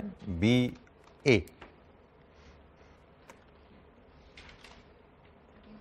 जी 13.33% और बी 9.38 कर लें हम, 2 डेसिमल करें तो। कोई डिसएग्रीमेंट है तो बताइएगा ज़रा।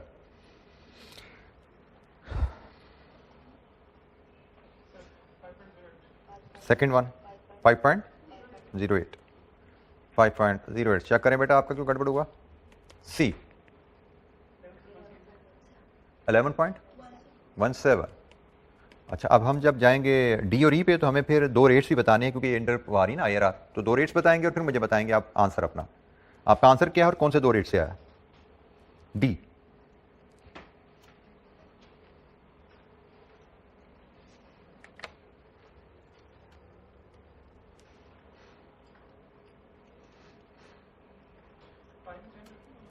5 एंड 10 लिया आपने, तो आंसर क्या है आपका।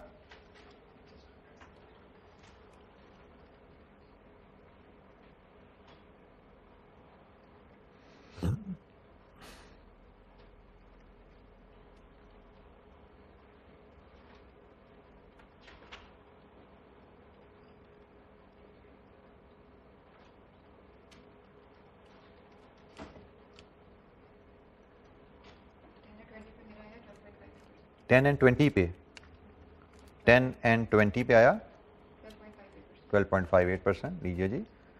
ई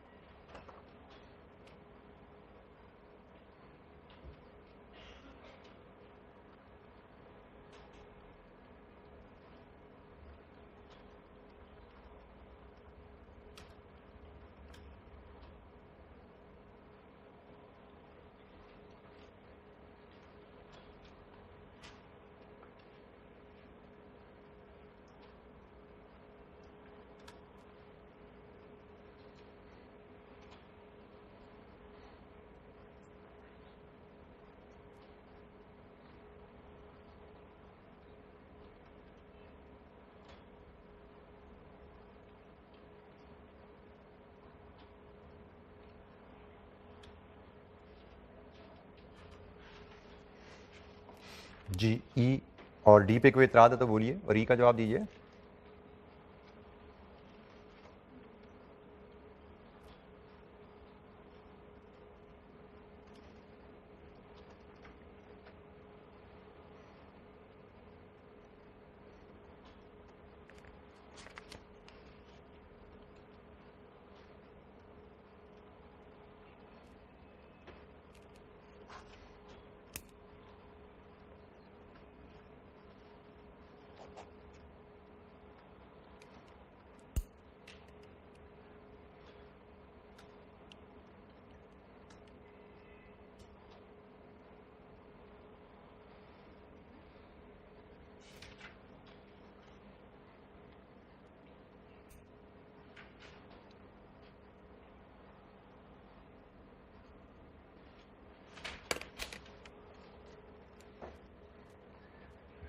जी जी बोलिए भाई, इतना टाइम।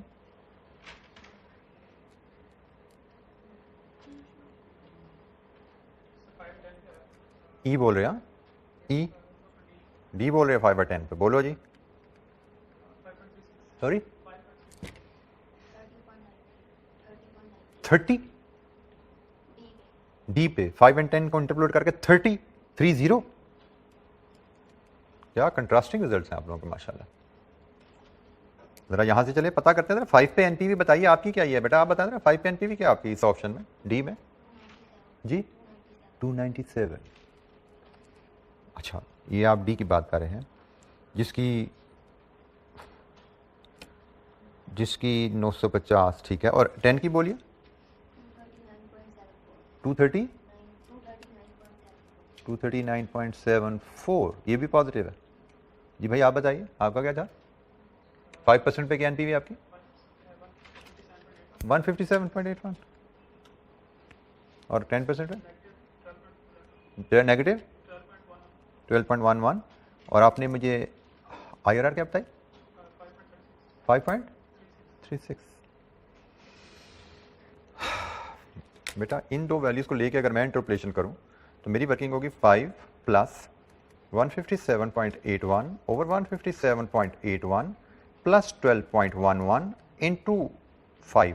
इसका जवाब आई एम श्योर 5.11 नहीं आता। मैं बगैर कैलकुलेटर के बता रहा हूँ आपको। इसका जवाब कोई 9 के आसपास आना चाहिए, 9 पॉइंट समथिंग आना चाहिए। मैं बगैर हिसाब किताब के बता रहा हूँ आपको। आपने इसका आंसर 5 पॉइंट समथिंग कैसे निकाला? अगर मैं सिर्फ इसको भी डील करूँ तो जो आपने आंसर एनपीवीज बताई हैं उनसे आईआरआर आपका कैसे आया?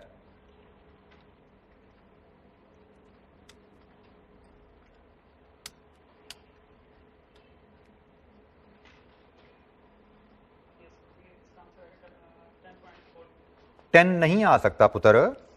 10 पे तो आपकी एनपीवी नेगेटिव है, इसका मतलब IRR has to less than 10। 10 plus तो आपका आंसर हो ही नहीं सकता। क्या बात कर रहे हो यार, मतलब you are not getting along with very basic calculation बेटा। आप इधर देखिए जरा, इसको डिवाइड करना है इसके साथ, तो डिवाइड करने के लिए ब्रैकेट लगा के करेंगे ना। पहले इसको सम करेंगे, इसको डिवाइड करना है इसके साथ, ऐसा ही है ना। इसको लिखेंगे, डिवाइड करेंगे, ब्रैकेट लगा के सम करेंगे, इसके बाद जो आ रहा है सम उसको 5 से मल्टीप्लाई करना है, फिर ये 5 एंड में ऐड करना है आपने। मैथमेटिकली इससे चलेगा ना, ये करके दिखाओ जरा मुझे क्या आता है जवाब। 9.65। तो तो ये दिमाग भी इस्तेमाल करना है। कैलकुलेटर अगर नहीं इस्तेमाल करना आता तो दिमाग का थोड़ा इस्तेमाल कीजिए, वो आपको बताएगा कि भाई कैलकुलेटर का इस्तेमाल गलत है।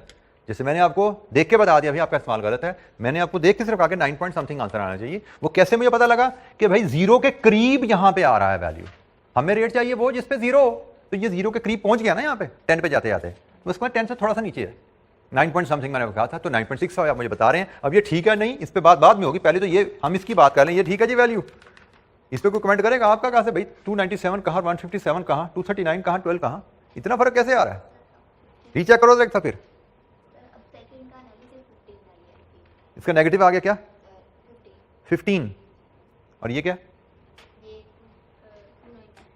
297 पॉजिटिव है। बेटा बड़ा अलार्मिंग चीज़ है, मतलब मुझे मतलब ये चीज़ें ऐसी हैं जो मेरी समझ से बाहर है। मैं सिर्फ एक बॉन्ड डी को 5% पे आपके सामने उसकी एनपीवी करने की कोशिश करता, अगर मैं ठीक कर पाया। डी में आपके cash flow, let me rectify अगर मुझसे गलती हो, डी में आपके कैश फ्लोज हैं 0 में 950, 1 to 4 12% 120, और फिर 4 में 1000, टैक्स इज 33%, तो 1 माइनस 0.33, ये आपके कैश फ्लोज हैं। और डिस्काउंट फैक्टर अगर मैं लाऊं 5% पे, तो ये 1 है, 1 से 4, एन्युटी 5% 4 ईयर एन्युटी 3.546 है, और 5% 4 ईयर सिंगल फैक्टर 0.823 है।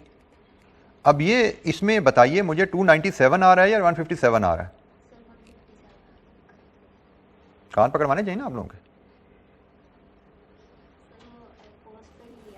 जी। आपने पोस्ट टैक्स नहीं किया था कैश फ्लो को, ये कहना चाह रही हैं आप? मुझे कह रहे हैं इससे नहीं मल्टीप्लाई किया था आपने, इससे कर दिया था।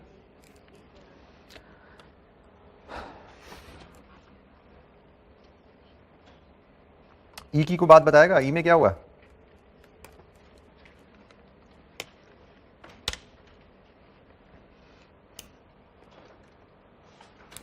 पार्ट बी ई में क्या हो रहा है जी? कौन से दो रेट और क्या है IRR? Post tax cost of debt चाहिए, ध्यान से पढ़ें सवाल को।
कैश फ्लोज आपकी आसानी के लिए लिखे हैं, अगर देखिए इनमें कोई एतराज है तो पूछिए। ई पार्ट के cash flows post tax cost of debt के लिए।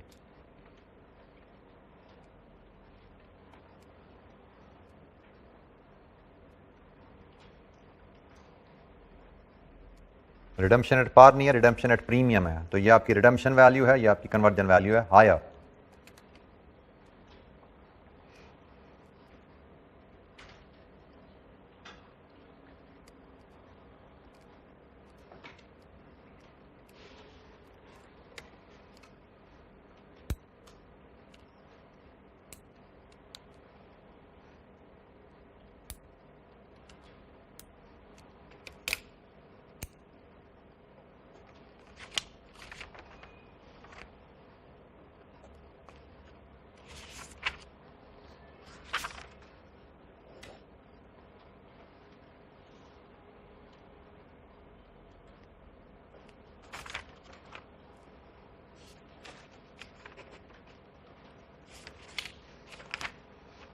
जी जनाब, क्या आ रहा है, कौन से 2 रेट्स और क्या IRR?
जी बेटा,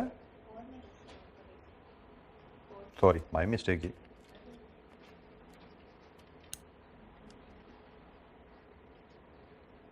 रिडम्पशन या कन्वर्जन 3 साल बाद है, टैक्स एरियर में है, टैक्स का इफेक्ट चौथे साल जाएगा, कन्वर्जन या रिडम्पशन 3 साल बाद।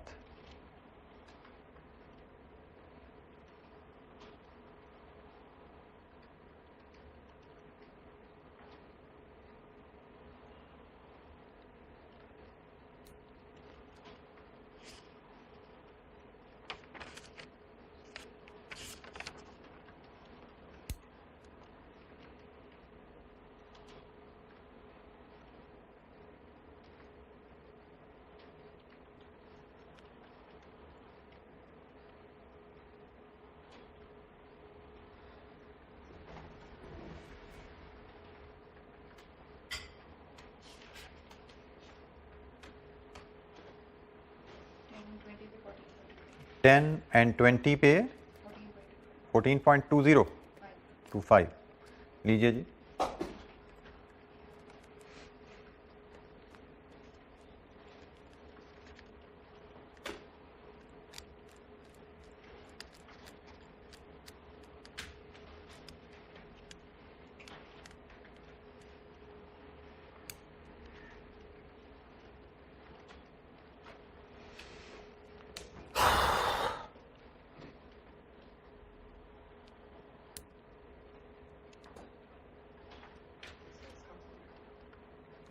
क्या हो गया, कैश फ्लो आपके सामने है। 34.5 IRR आपका आ रहा है। 34.5 कैसे है? 30%। हाँ बेटा, पीवी को डिस्काउंट फैक्टर से मल्टीप्लाई करेगा तो डिलेड एनविटी की पीवी 2 से 4 की एनविटी नहीं आती पीवी। इसका पीरियड ये आ रहा है, ये कैश फ्लो है, 2 से 4 की एनविटी नहीं लेनी आती, डिलेड एनविटी है ना भाई। ये 3 का फैक्टर लेके उसको 1 साल के पीवी फैक्टर से मल्टीप्लाई करना है। 3 ईयर्स का एन्युटी फैक्टर लेके 1 साल के पीवी फैक्टर से मल्टीप्लाई करना है। 1 साल डिले है, 3 साल है, ये 3 कैश फ्लोज हैं लेकिन 1 साल डिले है। ये पीछे मैंने आपको ये भी करके दिखाया था, आपने यहाँ पे भी शायद इसको पिक नहीं किया, ये मैंने यही काम किया हुआ है। 3 साल का एन्युटी फैक्टर लेके 1 साल के डिले के फैक्टर से प्रेजेंट वैल्यू फैक्टर से मल्टीप्लाई किया हुआ। This is how we handle delayed annuity. तो बेटा जो पीछे छोटे छोटे टूल सिखा के आया था ना, इसलिए सिखा के आया था कि इनको कैरी करना है। ये डिस्काउंटिंग में आप लोग अगर अच्छे नहीं हो तो आप आगे कुछ भी नहीं सीख पाओगे, आप डिस्काउंटिंग में ही खोए रहोगे। अभी तो आपके साथ मैं डिस्काउंटिंग एक्टिविटी करवाई है आपकी है, और तो कुछ नहीं करवाया हमें। तो आप इससे पता लग रहा है कि आप लोग डिस्काउंटिंग के पीछे पूरा चैप्टर जो नेशनल अप्रेजल का पढ़ के आए हैं उसकी कोई ड्यू रिविजन आपकी नहीं हुई हुई, कोई प्रैक्टिस उनकी ड्यू आपने नहीं की हुई। जो अगर यहाँ पे मैंने तो पहले पार्ट में ऐसे IRR छुड़वा दिया था, आप लोगों को तो IRR नहीं कैलकुलेट करना आ रहा। मैंने तो कहा था ये बेसिक इसको छोड़ते हैं, आगे चलते हैं, क्या करना है बेसिक कैलकुलेशन, लेकिन आप ये करवाइए तो पता लगा आप लोगों को तो IRR की बेसिक कैलकुलेशन में आप लोगों को हैंड्स ऑन नहीं है आप। तो बेटा ये ABCB नहीं, मैं कहूँगा ये A है BFD का डिस्काउंटिंग। तो आप अभी A को ही नहीं पिक कर रहे, A पे ही एफर्ट नहीं कर रहे, तो आगे BC से आगे जब हमने Z तक कहानी लेके जानी है ना तो कुछ आपको पता नहीं लगेगा। मैंने आपको वॉर्न करके भेजा था कि हम टेक्निकल एरिया में एंटर होने जा रहे हैं अब, और टेक्निकल एरिया में एंटर होने के लिए ज़रूरी है कि आपकी जो पहली ABC आपको पढ़ा चुका हूँ या बल्कि A जो पढ़ा चुका हूँ वो सीख के आइए। तो आप लोग A पे ही बहुत कमज़ोर हैं, मतलब इतनी बड़े बड़े ब्लंडरस किस्म के मिस्टेक्स आपके यहाँ पे हो रहे हैं या आप अपनी लैक ऑफ नॉलेज मुझे शो कर रहे हैं, तो ये तो बेटा ठीक रवैया ही नहीं है बिल्कुल आपका BFD को एब्जॉर्ब करने के लिए। आर यू ऑल श्योर कि you are planning for coming attempt? आप सब कमिंग अटेम्प्ट में दिसंबर के लिए प्रिपेयर कर रहे हैं? बट मुझे रवैया लग नहीं रहा कमिंग अटेम्प्ट वाला। मतलब it's been over a month और आप डिस्काउंटिंग आपको महीना पहले, ये एनुइटी परपेचुइटी आपको महीना कम से कम पहले सिखाई गई थी। मुझे लगता है I can give you exact date, हमारे पास सारा रिकॉर्ड है किस तारीख को आपको एनुइटी परपेचुइटी पढ़ाई गई थी। तो अगर आप आगे चलोगे और पीछे भूलोगे तो ये BFD ऐसे चलने वाला है ही नहीं। ये कनेक्टिविटी है। मैंने आपको कॉस्ट ऑफ कैपिटल क्या पढ़ाया, ये पीछे भी कनेक्ट होना है और आगे भी कनेक्ट होना जाके बिजनेस वैल्यूएशन में भी। तो आप और पीछे जो हम बेसिक पढ़ते आए हैं वो सारी यहाँ पे अप्लाई होंगी, आगे भी जाके अप्लाई होते रहेंगे। इन्वेस्टर अप्रेजल में अप्लाई होंगी, कॉस्ट ऑफ कैपिटल में डिस्काउंटिंग अप्लाई होगी, बिजनेस वैल्यूएशन में डिस्काउंटिंग अप्लाई होगी, जान नहीं छोड़ेगी आपकी discounting. Cost of capital investor appraisal में जाके अप्लाई होगी, cost of capital business valuation में जाके अप्लाई होगी। कहीं पे आप किसी एक कंपोनेंट में भी लूज अगर है तो आपका पूरा टॉपिक उड़ता है। एक नहीं उड़ता, दो 3 टॉपिक उड़ जाते हैं। पूरी BFD का समझे 70% सिलेबस उड़ जाता है। अगर आप डिस्काउंटिंग के एरिया पे नहीं है आपकी ग्रिप आपकी, तो पूरा आपका BFD का 70% सिलेबस, 80% सिलेबस आपका फारेगा, क्योंकि आप बाकी कॉन्सेप्ट को एब्जॉर्ब नहीं कर पाओगे। आप डिस्काउंटिंग की कैलकुलेशन में फंसे रहोगे, ABC में फंसे रहोगे। आप आगे कैसे चलेंगे हम? तो मेक श्योर अगर आपने अभी तक, अगर क्या यकीनन ऐसा ही है कि आप लोगों ने कोई एफर्ट नहीं डाली थी सब्जेक्ट में, अगर आप वाकई दिसंबर में प्रिपेयर होने के बारे में सीरियस हैं तो you have to change your attitude. ऐसा नहीं होगा ये, क्योंकि मैंने आपको बोला कि अब डेली बेसिस पे हमने आज अभी हम एक कॉस्ट ऑफ कैपिटल की ए पढ़ रहे हैं। हम कॉस्ट ऑफ कैपिटल की, ये कॉस्ट ऑफ कैपिटल का ए है और हमने कॉस्ट ऑफ कैपिटल को जेड पे लेकर जाना है। ये भी मैं सिर्फ ए पढ़ा और ए पे मैं इतना घबरा गया, आपको पिछला ए भूल गया, तो इसका मैं आगे क्या लेकर चलूँ? मैं इसी पे ब्रेक लगी मेरी, इसको मैंने जेड पे लेकर जाना है। तो जेड पे पहुंचने का आप में हौसला नहीं होगा। मैंने बी पे जाना है, सी पे जाना, आपने कहा सर ने फारसी बोलनी शुरू कर दी, आपको ये लगेगा। तो you need to understand your role as well, क्योंकि ये 2 वे प्रोसेस रहेगा।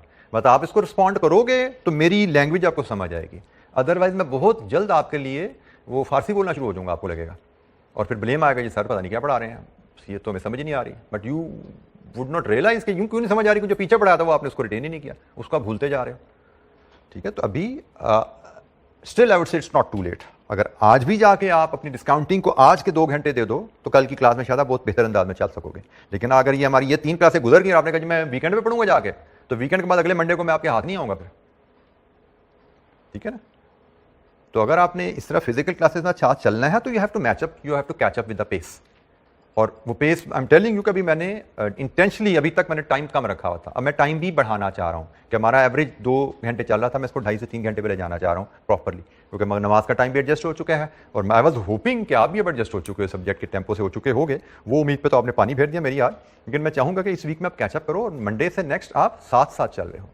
ठीक है, अगर आप वाकई ही इन क्लासेस के साथ यहाँ पे चलना चाहते हो और वाकई आप दिसंबर में पेपर देने का सीरियस हो, तो आपको अपने आप को थोड़ा एडजस्ट करना पड़ेगा। We take a 10 minutes break, उसके बाद मिलते हैं। और हमें कॉस्ट ऑफ डेट पे हमारी बात खत्म नहीं हुई, थोड़ी सी डिस्कशन कॉस्ट ऑफ डेट पे रहती है, फिर कॉस्ट ऑफ इक्विटी पे भी बात करेंगे। और जैसे मैंने कहा, it is just a, we are starting with A of cost of capital, और आज हम ए ही पढ़ेंगे जितना पढ़ेंगे। Thank you. अच्छा जी, हमने different types of debt instrument पे बात की। ये जी different types of debt instrument जो हम अभी डिस्कस कर चुके हैं। Irredeemable preference share, redeemable preference share, irredeemable debentures and redeemable या convertible debenture। इनकी इन्वेस्टर्स रिक्वायर्ड रिटर्न कैसे ली जाती है और इनकी post tax cost of debt where applicable कैसे मेजर करते हैं फॉर इंक्लूजन इन वैक। 2 इंस्ट्रूमेंट्स हमारे मजीद हैं जी जो भी हमारे कवरेज में नहीं आए, तो उनको हम यहाँ पे देखते हैं जी। सबसे पहले बैंक लोन की बात कर लें, वो तो नहायत ही सिंपल है। बैंक लोन का चैलेंज क्या होता है कि बैंक लोन की मार्केट वैल्यू नहीं होती। आपने जो माजी में अपनी बैलेंस शीट पढ़ी, उसमें जो पास्ट का लोन आपने मार्केट से रेज किया हुआ था, उसका करंट इफेक्ट लेने के लिए आपने फार्मूला बनाया हुआ है मार्केट वैल्यू की बेसिस से आप करंट रेट पे पहुंच गए। बट बैंक लोन भी अब अगर आपकी बैलेंस शीट में आ रहा है, वो आपने 5 साल पहले लिया था, तो उसका करंट रेट मार्केट वैल्यू के एडजस्टमेंट से नहीं निकल सकता, क्योंकि बैंक लोन तो मार्केटेबल इंस्ट्रूमेंट ही नहीं है, उसकी तो मार्केट वैल्यू एग्जिस्ट ही नहीं करती। सो बैंक लोन की कॉस्ट ऑफ डेट कैसे डिटरमिन की जाए? अगर हमारी कंपनी ने माजी में बैंक लोन ऑब्टेन किया है, तो उसके लिए we will have to inquire bank. हमें बैंक से पूछना पड़ेगा कि भाई हमने 5 साल पहले ये आपसे 10 साल का लोन लिया था, वो तो आपने 12% पे दे दिया था, आज अगर हम एक्स प्रोजेक्ट के लिए आपसे 10 साल का लोन है तो किस रेट पे देंगे? जो रेट बैंक बताए उसको सिंपली 1 टैक्स कर दें, या आपको बैंक लोन का रेट बैंक से इंक्वायर करना पड़ेगा। जो रेट बैंक बताए 1 टी करते हैं। हाँ, अगर आपको क्वेश्चन में बैंक से इंक्वायरी पे क्या रेट मिल रहा है नहीं बताया गया, तो आप अज्यूम करेगा जो बैलेंस शीट में रेट गिवन है आज भी उसी रेट पे मिल जाएगा हमें। नॉर्मली ऐसा होता नहीं है, लेकिन in the absence of information we will assume कि भाई जो बैलेंस शीट में रेट अवेलेबल है आज भी उसी रेट पे मिलता है। असूल मैंने बता दिया, प्रैक्टिकल क्या है, बैलेंस शीट में जो रेट गिवन है बैंक लोन पे वो पास्ट का रेट है, आज का रेट बैंक से इंक्वायर करना है, उस पे post tax cost of debt लेनी है। लेकिन अगर आज का रेट आपको क्वेश्चन में नहीं अवेलेबल तो बैंक का रेट जो बैलेंस शीट में अवेलेबल है आप उसी को अज्यूम करते हो कि आज भी उसी रेट पे मिलते हैं, उसको 1 माइनस टी कर दोगे। तो ये तो बैंक लोन की कहानी होगी, बड़ी सिंपल सी। जीरो कूपन डेट, इसकी भी कहानी थोड़ी सी सुन लेते हैं। अब जीरो कूपन डेट पे कॉस्ट ऑफ डेट, अब जीरो कूपन डेट पे हमने कहानी जो पढ़ी हुई है वो कुछ ऐसी है कि जीरो कूपन डेट पे कंपनी सालाना तो कुछ पे नहीं करती, जितनी भी कॉस्ट ऑफ फाइनेंस है रिडम्पशन पे इकट्ठी पे की जाती है। ऐसे ही आज कंपनी पैसा लेती है और रिडम्पशन पे कॉस्ट ऑफ फाइनेंस क्यूमुलेट करके principal plus cost of finance pay कर देती है, जो रिडम्पशन वैल्यू होती है। तो अब इससे हम कॉस्ट ऑफ डेट कैसे डिटरमिन कर सकते हैं, बड़ा बेसिक सा फार्मूला है। At the time of issue अगर आप डेवलप करना चाहो, redemption value over issue value raise to power 1 minus 1 by n, 1 by n mean nth root, -1 करोगे तो ये investor required rate of return आ गया, इंटू 1 माइनस टी कर दोगे तो ये post tax cost of debt आ गई। फॉर एग्जाम्पल ये एक्टिविटी एक उठाते हैं, इसके ऊपर मैं अप्लाई करता हूं 8%, ये कौन सी एक्टिविटी आ गई, रिडीमेबल बॉन्ड्स, ये तो कोई कहानी आ गई।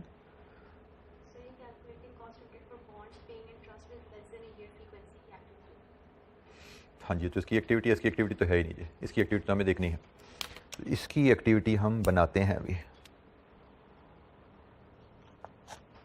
अच्छा जी, फिर हम जीरो कूपन बॉन्ड की एक्टिविटी हम क्रिएट कर लेते हैं। ये नोट्स में मिसिंग है, ये मैं आपको यहाँ पे थोड़ा सा शेयर कर लेता हूँ।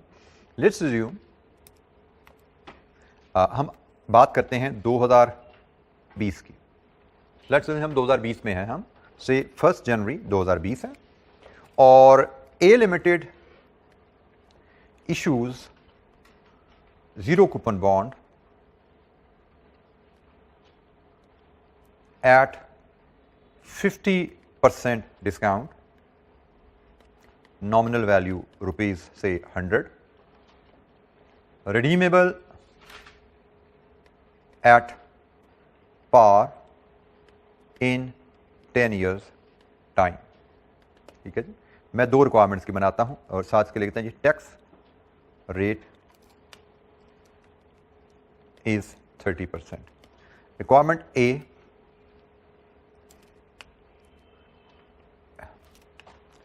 at the time of issue calculate A required return of debt investor, B post tax KD. ये मैं इसको कैपिटल, चलें इसको मैं कहता हूँ जी इलस्ट्रेशन नंबर से, इसको मैं 1 ही कहता हूँ, इस केस में एक्टिविटी 1 कहता हूँ इसको। ठीक है जी, सो ए लिमिटेड का केस और ये उसकी कहानी आ गई। तो part A, eight the time of issue हमसे कहा गया जी बताइए जब बॉन्ड इशू किया गया है उस वक्त इन्वेस्टर का रिक्वायर्ड रिटर्न क्या है। तो हमारे लिए फार्मूला इन्वेस्टर के रिक्वायर्ड रिटर्न का जो रहेगा वो ये रहेगा जी, पार्ट ए, मैं इसको रिक्वायर्ड रिटर्न ऑफ इन्वेस्टर को हम प्री टैक्स केडी भी तो कह सकते हैं ना, हम इसको प्री टैक्स केडी, मैं इसको एब्रीविएट करता हूं pre tax KD. It will B redemption value, redemption value क्या है जी, पार 100 over nominal value issue value 50। Redemption कितने साल बाद है, 10 साल बाद, 1/10 -1। लीजिए जी, इसको सॉल्व कर लीजिए, ये आपकी प्री टैक्स केडी आएगी, फ्रैक्शन में आएगी जिसको फिर आप परसेंटेज में लिख लेंगे। फ्रैक्शन में सॉल्व कीजिए, इसको क्या आ रहा है, फ्रैक्शन बताइए मुझे, फिर इसको परसेंटेज में बता दीजिएगा मुझे।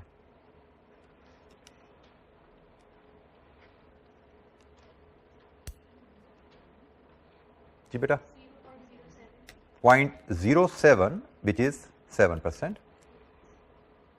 वेरीफाई कीजिए कैलकुलेशन। ठीक है, ये प्री टैक्स केडी है और ये पार्ट ए हो गया। पार्ट बी में हमसे क्या गया, post tax cost of debt बताइए। तो post tax cost of debt में हमें सिंपली यही वैल्यूज, मैं फिलहाल दोबारा वैल्यूज लिख रहा हूं, हालांकि जरूरत नहीं थी मुझे अब, लेकिन मैं दोबारा लिख रहा हूं 1 माइनस 0.3। बेसिकली मैं इसको यहां पे सिंपली इतना भी कर सकता था अब इस केस में, क्योंकि 7% तो ऑलरेडी मैं कैलकुलेट कर चुका था ना, तो मैं इसको ऐसे भी कर सकता था, लेकिन फिलहाल मैंने कंप्लीट फार्मूला जो लिखा हुआ था नोट्स में उसके मुताबिक ये वर्किंग बनाई है। तो जनाब 7 × -3 4.9%, ये post tax cost of debt आ गई। सो जीरो कूपन बॉन्ड्स की कॉस्ट ऑफ डेट मैंने आपके सामने कैलकुलेट की है, और ये कब कैलकुलेट की है? At the time of issue. जी, फार्मूला आपके सामने पेज 166 पे आ रहा है इलस्ट्रेशन 2 के ऊपर, और ये मैंने एक छोटी सी एग्जांपल बना के उसको सॉल्व किया आपके सामने। जीरो कूपन बॉन्ड की प्री टैक्स केडी लेना हो या post tax cost of debt लेना हो फॉर वैप। अब मैं इसको एक स्टेप और आगे लेके जाता हूं, एक्टिविटी नंबर 2 बनाता हूं। In the above case on 1 जनवरी 2021, ये 1 जनवरी 2020 को इशू किया था ना बॉन्ड, 1 जनवरी 2020 को इशू हुआ बॉन्ड। अच्छा, यहां पे एक बात ध्यान में रखिएगा, जब बॉन्ड इशू होता है, हमें ये बात पता है, मैं दोबारा जीरो कूपन बॉन्ड के रेफरेंस से फिर डिस्कस कर रहा हूं, जब बॉन्ड इशू होता है तो बॉन्ड की मार्केट वैल्यू उसकी इशू वैल्यू के बराबर होती है। बॉन्ड की मार्केट वैल्यू उसकी इशू वैल्यू के बराबर होती है। और लेटर ऑन लिस्टेड इंस्ट्रूमेंट में बॉन्ड की मार्केट वैल्यू इश्यू वैल्यू से डेविएट कर सकती है depending upon market interest rate movement, जो दो वजूहात से आ सकती है, एक बेस रेट और एक क्रेडिट रेटिंग। तो हमने जब 1 जनवरी को जो बॉन्ड इशू किया, कितने का इशू किया? 50 रुपए का। तो 1 जनवरी 2020 को तो इसकी इशू वैल्यू 50 रुपए थी ना, तो मैंने redemption value over issue value years till redemption के हिसाब से मैंने यहां पे कैलकुलेट क्या किया है कि भाई आज इन्वेस्टर जो 50 रुपए लगा रहा है उसको 10 साल बाद 100 रुपया मिलेगा। ये कोई रॉकेट साइंस नहीं है, सिंपल कंपाउंडिंग का फार्मूला है। अगर समझो तो आप लोग पता नहीं कि आपसी कोई चीज आज नहीं थी, शक्लें बन जाती, पता नहीं मैंने क्या बोलना शुरू कर दिया, मैं परेशान हो जाता हूं। ये सिंपल एक कंपाउंडिंग का फार्मूला है विच इज 50 रुपए किस रेट पे सालाना ग्रो करे कि 10 साल में 100 रुपया बन जाए। ये सॉल्व हुआ बेसिकली, ये रीअरेंज हुआ वैसे, और ये 7% निकला हुआ यहां से। ठीक है, ये सिंपल कंपाउंडिंग है जो यहां पे रीअरेंज हुआ, इस शेप में आपको नजर आ रहा है। ठीक है, समझ आ रहा है? अच्छा जी, अब हम दोबारा आते हैं। ये तो भाई at the time of issue, मैंने at the time of issue 50 रुपए इन्वेस्टर से लिए, उसको मैंने कहा आपको मैं 10 साल बाद 100 दे दूंगा। इस फार्मूला की मदद से मैंने निकाल लिया कि मैं उसको सालाना 7% रिटर्न दे रहा हूं। अब आ जाओ, इसी बॉन्ड का 1 साल गुजर गया, 1 साल गुजर गया, जब मैंने बॉन्ड इशू किया था 50 रुपए का, उस वक्त मार्केट वैल्यू 50 थी। 1 साल गुजर गया, चीजें बदल जाती हैं। Let's assume the above bond is trading at 55। बदल जाते हैं ना, साल एक 20 में इशू किया था, 50 का इशू किया, 50 ही मार्केट वैल्यू थी।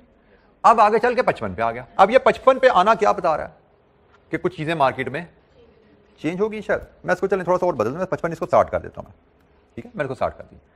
और अब हमसे कहा जाएगा यहां पे calculate post tax KD on KD of A Limited on 1 January 2021। Formula वही रहेगा, सिर्फ होगा क्या कि यहां पे नॉमिनल वैल्यू की जगह आ जाएगी मार्केट वैल्यू। ठीक है, लेकिन एक चेंज और भी आनी है ना भाई, वो क्या आनी? ईयर 9 हो जाएंगे। Very good. Post tax cost of debt 100/60, अब साल रह गए हैं 9 -1, और post tax cost of debt 1 -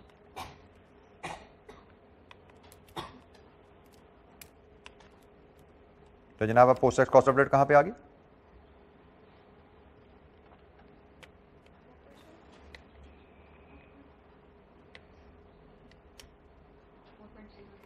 .08%, 09%। तो हमने जो फार्मूला देखा उसमें मैं थोड़ी सी इसमें अगर अमेंडमेंट कर दूं, इशू वैल्यू और market value whichever is prevailing, इसको काइंडली नोट्स पे इसको जरा मॉडिफाई कर लीजिएगा। इशू वैल्यू और market value whichever is prevailing. Issue value सिर्फ रेलेवेंट होती है at the time of issue, later on market value becomes relevant. ठीक हो गया जी? तो इस पॉइंट ऑफ व्यू से हमने एग्जाम्पल डिस्कस कर ली।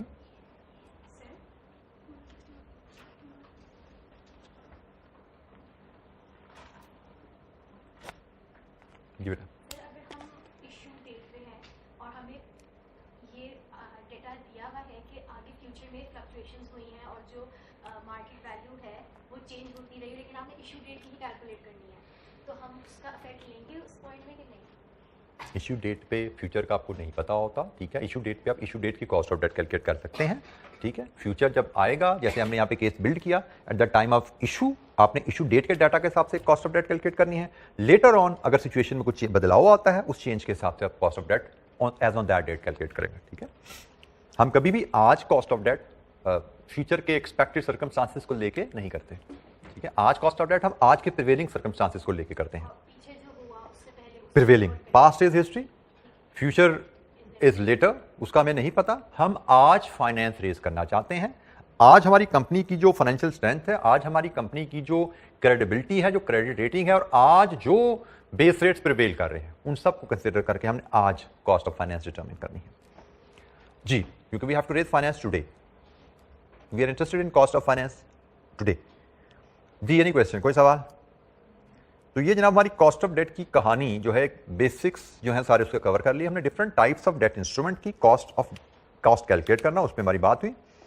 एक छोटी सी एक्टिविटी मजीद कॉस्ट ऑफ डेट में हम फेस कर सकते हैं, और वो एक्टिविटी है कि अगर हमें ऐसा बॉन्ड दे दिया जाए, ऐसे बॉन्ड की कॉस्ट ऑफ डेट निकालने को दी जाए which is paying interest with less than a year frequency.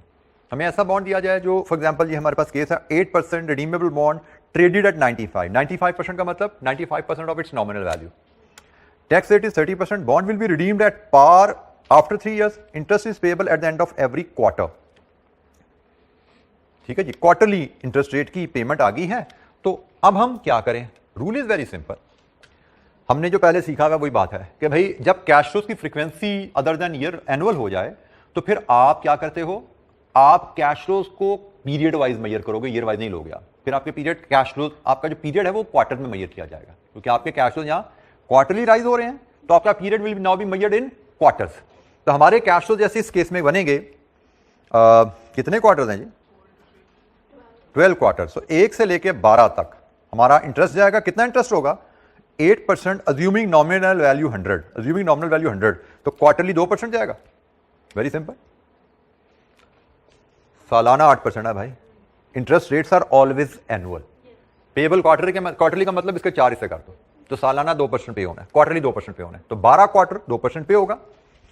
और इसके बाद 12 क्वार्टर के बाद 3 साल बाद रिडीम हो जाएगा पार, एट पार। ये हमारे कैश फ्लोज हैं। इन कैश फ्लोज की अगर हम IRR लें, ठीक है, तो लेट्स अज्यूम हमने कोई से 2 रेट एक IRR निकाली, IRR आई 1.87। IRR 1.87 कैसे नजर आ रही है? देख भी लो, बॉन्ड की वैल्यू कम हुई है। बॉन्ड की वैल्यू कम होने का मतलब क्या? टैक्स रेट तो यहां पे है नहीं, तो ये कैसे आ गया? टैक्स रेट किधर? 95 के आगे। हाँ, तो फिर ये इसको टैक्स रेट 1 माइनस 0.3, ये आपके पोस्ट टैक्स कैश फ्लोज हो गए जी, ठीक है। इनकी आप IRR लेंगे, वो जो IRR आएगा ना, लेट्स अज्यूम वो ये आता है, कोई भी 2 रेट लें, 5%, 1% और 3% रेट लें, आप IRR लें, तो वो आएगा 1.87 से। अब ये 1.87 आपका क्वार्टरली रेट ऑफ रिटर्न, क्योंकि आपके कैश फ्लोज हैं क्वार्टरली, और आपको रेट ऑफ रिटर्न चाहिए होता है, कॉस्ट ऑफ डेट एनुअल चाहिए होता है, तो क्या करेंगे? ठीक है, क्योंकि आपने क्वार्टरली कैश फ्लो लिए हैं, क्वार्टरली कैश फ्लो की IRR आपको क्वार्टरली रेट ऑफ रिटर्न देगी। हमें cost of debt annual rate of return चाहिए होता है, ठीक है, तो हम उसको सिंपली 4 से मल्टीप्लाई करें, एनुअल रेट ऑफ रिटर्न हमें मिल जाता है। इसी तरह अगर 6 मंथली कैश फ्लो होते तो IRR हमें 6 मंथली रेट ऑफ रिटर्न देता, उसको हम 2 से मल्टीप्लाई करते, हमारा एनुअल कॉस्ट ऑफ डेट आ जाता। तो ये नॉन एनुअल अगर हमारी फ्रीक्वेंसी इंटरेस्ट की, तो हमने उसको कैसे डील करना है जी। एनी क्वेश्चन, कोई सवाल? यहां पे हमारी डेट की कहानी कंप्लीट होती है। कॉस्ट ऑफ डेट में बिल्कुल आप कह सकते हैं कॉस्ट ऑफ डेट आपका सिंप्लीफाइड कैलकुलेशंस हैं, और एग्जाम में मतलब हार्डली 2-3 नंबर की कैलकुलेशन कॉस्ट ऑफ डेट पे आती है, because it is very simple.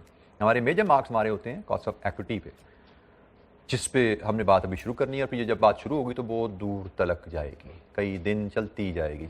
आपको लगेगा आप खत्म होगी, मैं फिर अगली कहानी शुरू हो जाएगी, आपको लगेगा आप खत्म होगी, फिर उससे अगली कहानी शुरू हो जाएगी, तो उसमें काफ़ी उतार चढ़ाव आते हैं, ठीक है। ये कॉस्ट ऑफ डेट खत्म होगी तो होगी जी। एनी क्वेश्चन, कोई सवाल यहाँ तक?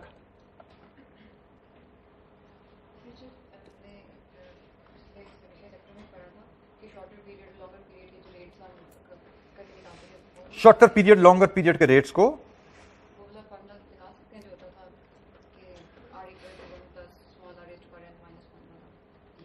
हमने इन्वेस्टमेंट अप्रेजल के चैप्टर में जब डिस्काउंटिंग हम कर रहे थे वहां पे हमने शॉर्टर पीरियड लॉन्गर पीरियड के रिलेशनशिप के लिए एक फार्मूला पढ़ा था 1 + r⁻n-1 = r। ठीक है, ये हमने एक फार्मूला पढ़ा था। तो क्वेश्चन है क्या ये फार्मूला यहाँ पे यूज किया जा सकता है? तो आंसर इज ये जो कॉन्सेप्ट है ना 2 वाला, यहाँ पे तो बिल्कुल नहीं भाई, ये तो सीधी सी बात है, ये कैश फ्लोज होते हैं। अगर सोचे सुन लीजिएगा, ये है कैश फ्लोज 8% सालाना but payable in 4 times a year, simply divide by 4 करो, 2% 2% 2% ये जाएगा। ठीक है, ये होती है कहानी कैश फ्लो की। इसमें तो कोई कॉन्सेप्ट नहीं, ये तो ऐसा ही है 8/4, ये 2 याद है यहाँ पे। हाँ, यहाँ पे ये जो काम कर रहे हैं, इधर ये क्वेश्चन आता है कि भाई व्हाई नॉट दिस फार्मूला। ठीक है, व्हाई नॉट ये? तो टेक्निकली यस, यहाँ पे हमें इधर सिंपली मल्टीप्लाई 4 नहीं करना चाहिए, हमें ऐसे करना चाहिए था। लेकिन मैंने यहाँ पे आपकी ज़िंदगी थोड़ी आसान इसलिए रखी कि ICAP एग्जामिनर अक्सर से कर देता है, जब वो कर रहा है तो हमने कहा लिबर्टी ले लेते हैं। प्रिंसिपली यहाँ पे ऐसे होना चाहिए था, यहाँ पे होना चाहिए था 1.87 sorry 1 + 0.0187 raise to power 4 - 1। Principally यहाँ पे ऐसा होना चाहिए था। ठीक है, लेकिन मैंने लिबर्टी ली क्योंकि ICAP के सोल्यूशन में अक्सर ऐसे किया जाता है। हम कह सकते हैं ये एक सिंप्लीफाइड उसने शॉर्टकट दिया हुआ हमें, जो वो यूज़ कर रहा है तो हम भी यूज़ कर लेंगे। Principally this is not correct, academically this is erroneous जी। ठीक है बेटा, ये ऐसे ही होता है, ये ठीक है। तो हम आगे ऐसा ही कर लेंगे, हमें फार्मूला हम ध्यान में रखेंगे, कभी इसकी भी कहीं ना कहीं हमें ज़रूरत पड़ेगी, इसकी भी हमें कहीं ना कहीं ज़रूरत पड़ेगी जी। कोई सवाल? अच्छा जी, अब आप कॉस्ट ऑफ इक्विटी पे बात शुरू करेंगे। हम कॉस्ट ऑफ इक्विटी पे स्टार्टिंग पॉइंट हमारा कि इक्विटी इन्वेस्टर का रिक्वायर्ड रिटर्न हमारे बिजनेस से क्या है। इसके हमारे पास मल्टीपल मॉडल्स हैं।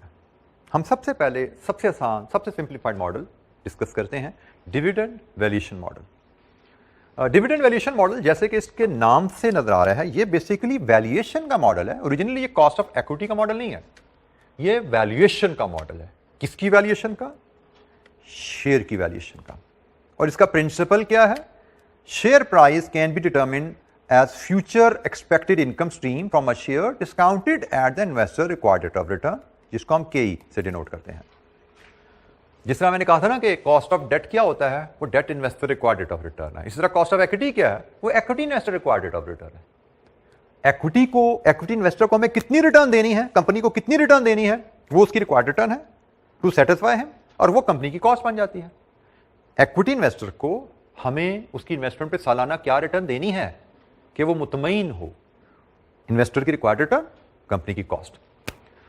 तो डीवीएम क्या है? डीवीएम कहता है जी, अगर आप किसी कंपनी के शेयर प्राइस एस्टीमेट करना चाहते हो, कंपनी की शेयर की मार्केट वैल्यू एस्टीमेट करना चाहते हो, तो डीवीएम एक हमें प्रिंसिपल देता है कि आप उस कंपनी के फ्यूचर इनकम स्ट्रीम, कौन सी इनकम? Dividend income. ये नीचे एलैबोरेट भी हमने किया, वैसे कंपनी के फ्यूचर इनकम स्ट्रीम को डिस्काउंट कर लो equity investor required rate of return पे, जो कि KE कहलाता है, तो आपको मार्केट वैल्यू मिल जाएगी। किसी भी शेयर की मार्केट वैल्यू लेनी है, आपने ए लिमिटेड की मार्केट वैल्यू लेनी है, आप ए लिमिटेड की फ्यूचर डिविडेंड स्ट्रीम पता कराओ कि ए लिमिटेड अपने शेयर होल्डर्स को फ्यूचर में कितना डिविडेंड सालाना देगी, और उस फ्यूचर डिविडेंड स्ट्रीम को डिस्काउंट कर दो। वो यूजुअली बिजनेस से जो रिटर्न होती है, वो अज्यूम वो परपेचुइटी रहती है, क्योंकि businesses they don't have a definite life. Machine है ना, उसकी तो लाइफ होती है, गाड़ी या 10 साल 12 साल 5 साल लाइफ होगी, but businesses they don't have a definite life.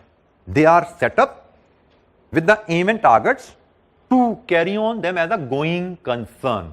Financial statement देखते हैं ना, गोइंग कंसर्न, चलती रहेगी कंपनी है, कभी नहीं हमने लिखता कि 5 साल बाद हमने इस कंपनी को बंद करना है, शुरू करते हुए हम कभी फैसला नहीं करते।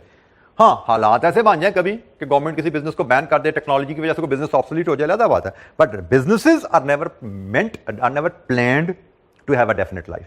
तो हम कहते हैं कोई भी बिजनेस है, उसके future income stream measured as dividend देखो क्या है, usually it will be perpetuity, और देखो उस बिजनेस से इक्विटी इन्वेस्टर का रिक्वायर्ड रिटर्न क्या है। फ्यूचर डिविडेंड्स को इक्विटी इन्वेस्टर के रिक्वायर्ड रिटर्न पे डिस्काउंट कर दो, आपको शेयर की प्राइस मिल जाएगी। ये business valuation DVM, dividend valuation model का बेसिक प्रिंसिपल है, किसी भी कंपनी के शेयर की वैल्यू डिटरमिन करनी है, उस कंपनी के फ्यूचर डिविडेंड्स को कंपनी के इक्विटी इन्वेस्टर के रिक्वायर्ड रिटर्न पे डिस्काउंट कर दो, पीवी ले लो, डिविडेंड की पीवी ले लो, ठीक है, किस रेट पे, केई पे।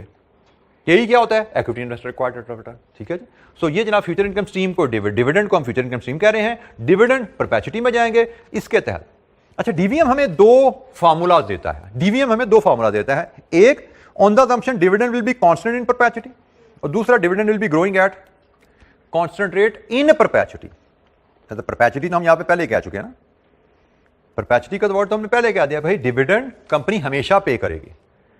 अब डिविडेंड कंपनी हमेशा कांस्टेंट पे करेगी, मतलब कांस्टेंट 10 रुपए सालाना पे कर रही है पर शेयर, या डिविडेंड कंपनी सालाना पे करेगी जो कांस्टेंट रेट से ग्रो करेगा, 10% सालाना, ग्रोइंग एट 5% पर एनम, मतलब 10%, ऐसे 10 रुपए this year, growing at 5% per annum, या 10 रुपए फॉर एवर, या 10 रुपए आज, ग्रोइंग एट 5% पर एनम।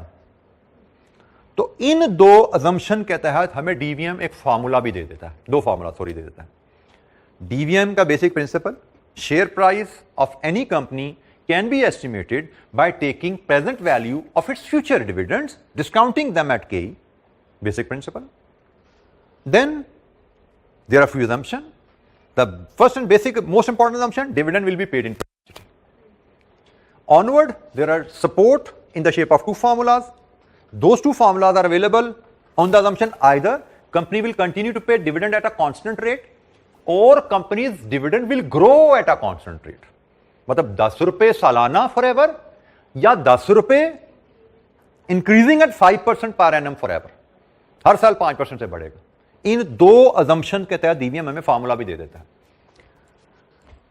ये तो फिर प्रिंसिपल आपको हमें शेयर प्राइस का लिखा नजर आ रहा है जो मैंने आपके सामने बोला, और ये जनाब हमारे पास जैसे फार्मूला है, अगर कंपनी कांस्टेंट डिविडेंड पे करेगी तो पीवी डिस्काउंटिंग इन परपेचुइटी, या आप इसको इस तरह देखोगे तो शायद आपको फेमिलियर लगे, perpetuity forever cash flow 1/r discount rate, ऐसा ही होता है ना। तो डिविडेंड अगर कांस्टेंट पे होने हैं और केई डिस्काउंट रेट आपका, तो 1/ke आपका परपेचुइटी का डिस्काउंट फैक्टर है। ये डीवीएम का फार्मूला है, लेकिन इस चैप्टर में हमने इस फार्मूले को ऐसे नहीं यूज करना। इस फार्मूले को हम ऐसे यूज करेंगे बिजनेस वैल्यूएशन में जाके। अभी हम यहां पे शेयर की प्राइस निकालना नहीं सीख रहे, अभी हम क्या सीख रहे हैं, ये फार्मूला किस चीज का है, कॉस्ट ऑफ इक्विटी कैलकुलेट करने का। तो हम इस फार्मूले को थोड़ा घुमाते हैं, ये फार्मूला थोड़ा घुमा, रीअरेंज हो गया। अभी हमने इस चैप्टर में इस फार्मूले को यूज करना सीखना है। बेसिक फार्मूला ये है, किस मकसद के तहत डेवलप हुआ ये फार्मूला वो मैंने आपसे शेयर कर लिया, लेकिन हम चूंकि कॉस्ट ऑफ इक्विटी के एरिया में इस वक्त हैं, तो कॉस्ट ऑफ इक्विटी के लिए फार्मूला रीअरेंज होके ऐसे सिंपल मैथमेटिकल रीअरेंजमेंट है, यहां पे यूज होगा। हम इस शेप में भी फार्मूला यूज करेंगे बट बिजनेस वैल्यूएशन के एरिया में जाके। तो फिलहाल ये नहायत ही सिंपल हमारे पास एप्लीकेशन फार्मूले की शेप है। इस फार्मूला के हिसाब से हमारे पास एक छोटी सी इलस्ट्रेशन भी अवेलेबल है पेज 168 की टॉप पे, पेज 168 की टॉप पे उस इलस्ट्रेशन को जरा देखते हैं। इलस्ट्रेशन 3 है जी, ABC company has just paid a dividend of 3.5 for many years, has paid a dividend of 3.5 for many years. Company expects to continue paying dividend at this level in future. Company's current share price is 20. Calculate cost of equity. तो जनाब हमने कहा कि company constant dividend in perpetuity पे करने जा रही है। कंपनी जब कांस्टेंट डिविडेंड इन परपेचुइटी पे कर रही हो तो फॉर्मूला के मुताबिक उसकी केई हम कैलकुलेट करते हैं। इलस्ट्रेशन नंबर 3 में K is equal to D over market value ex div. ये एक्स डिव कम डिव का कॉन्सेप्ट मैं आपसे पीछे बात करता हूं, जैसे एक्स इंटरेस्ट कम इंटरेस्ट है वही कॉन्सेप्ट है, price immediately after the payment of dividend. तो डी कंपनी जो कांस्टेंट रेट पे डिविडेंड पे कर रही है वो है जी 3.50, और कंपनी की जो शेयर प्राइस है वो 20 है, इनटू 100 करें परसेंटेज में, व्हाट इज के 17.5%, दिस इज के cost of equity where company is expected to pay constant dividend in perpetuity.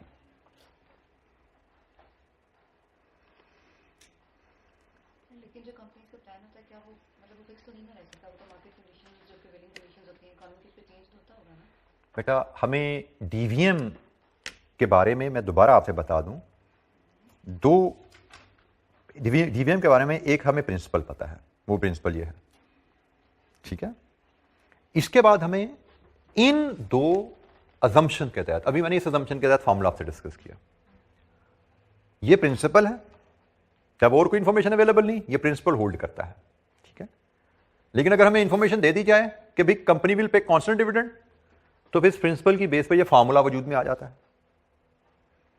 अगर हमें इंफॉर्मेशन दे दी जाए कि company will pay constant dividend in perpetuity, अगर हमें ये इंफॉर्मेशन दे दी जाए तो ये फार्मूला वजूद में आ गया उसी प्रिंसिपल पे बेस करके, PV of dividend in perpetuity. और अगर हमें दूसरी असम्पशन दे दी जाए कि companies dividend will grow at a constant rate in future, तो फिर ये फार्मूला वजूद में आ जाएगा। इस फार्मूले को भी हम के लिए ऐसे रीअरेंज कर लेंगे जैसे हमने पिछले फार्मूले को किया था, मैं अभी एक्सप्लेन करता हूं। लेकिन ना असम्पशन पहली होल्ड करे ना असम्पशन दूसरी होल्ड करे, तो फिर हम के नहीं निकाल सकते, ठीक है। फिर हम डीवीएम से के नहीं निकाल सकते। डीवीएम से के हम तब निकाल सकते हैं जब either first assumption of constant dividend hold करे या second assumption of constant growth in dividend hold करे। इन दो में से कोई असम्पशन होल्ड करेगी तो हम आइदर दिस फार्मूला, इसकी मदद से के लिया करेंगे, और दिस फार्मूला, इसकी मदद से के लेंगे। इसके अलावा किसी और सिनेरियो में हम डीवीएम से के नहीं ले सकते। We may be required to use some other method, जैसे मैंने कहा था के कई मेथड हो गए, ये तो भी पहला ए वाला मेथड है। जी जनाब, एनी क्वेश्चन, कोई सवाल? तो ये दूसरा मेथड भाई, ये भी देख लो, फार्मूला है, अगेन ये मार्केट वैल्यू डिटरमिन करने का फार्मूला है। इसमें D0 से मुराद है most recent dividend just paid और to be paid. Dividend paid और जस्ट टू बी पेड, मतलब या कल पे हो गया था या टुमारो पे होने वाला है, उसको हम D0 कहते हैं। D0 है, या जीरो है, बेसिकली जीरो पीरियड का डिविडेंड जो जीरो में पे हुआ, हो चुका है या होने वाला है, यस्टरडे की बात है, ठीक है। G is the constant annual growth in dividend, और फार्मूला में परसेंटेज को हम फ्रैक्शन में लाते हैं, ठीक है ना। 10% का मतलब 0.1 लिया जाएगा इस फार्मूला में, और के यहां पे फिर वही required return of equity investor है। ये फार्मूला मैथमेटिकली ऐसे अरेंज होता है जी, और इसकी मदद से हम के कैलकुलेट कर सकते हैं। तो इस फार्मूले को लिए हम इलस्ट्रेशन 4 और 5 हमारे पास अवेलेबल है इस फार्मूले की एप्लीकेशन के लिए। पेज नंबर 168 पे ही इलस्ट्रेशन 4 देखते हैं जी। G company has just paid a dividend of 1.7, so ये आपका D0 हो गया जी। Share holders expect dividend to grow at 9% per annum, ये आपका जी हो गया। G company's current share price is 22.5। अच्छा, यहां पे आप ख्याल रखना है, क्योंकि जस्ट पेड है, इसका मतलब ये जो मार्केट प्राइस है ये आपकी एक्स डिव है, एग्रीड। बात का आपको लिखा नजर आएगा कंपनी इज अबाउट टू पे दिस डिविडेंड, मतलब ये प्रपोज डिविडेंड है। जो प्रपोज डिविडेंड है तो प्राइस आपकी होती है कम डिव, और प्राइस कम डिव होगी तो उसको भाई इस इक्वेशन की मदद से एक्स डिव करना है पहले, फिर फॉर्मूले में इस्तेमाल होना है। फॉर्मूला हमारा एक्स डिव प्राइस यूज करता है। तो हमारे केस में हम इलस्ट्रेशन 4 में जाते हैं तो हमारी प्राइस तो ऑलरेडी एक्स डिव है, तो एक्स डिव प्राइस है, हमें सिर्फ इस फार्मूले को यूज करना है। तो मैं इलस्ट्रेशन 4 को मैं यहां पे इसकी कैलकुलेशन आपसे शेयर कर लेता हूं जी। इलस्ट्रेशन नंबर 4 का फार्मूला रहेगा D0 into 1 plus G over market value ex div plus G. ये फार्मूला जी हमारे पास, putting in the values. D0 recently paid dividend illustration 4 70, growth rate 9%, market value x div है 22.50, g 0.09। लीजिए बताइए यहां से क्या ही के, आप पहले इस पूरे कंपोनेंट को सॉल्व करेंगे, फिर ये आखिर में 0.09 इसमें ऐड करेंगे, आपको फ्रैक्शन में आंसर आएगा, फिर आप उसको परसेंटेज में मुझे रिपोर्ट करेंगे। 17.24%। वेरीफाई कीजिए कैलकुलेशन।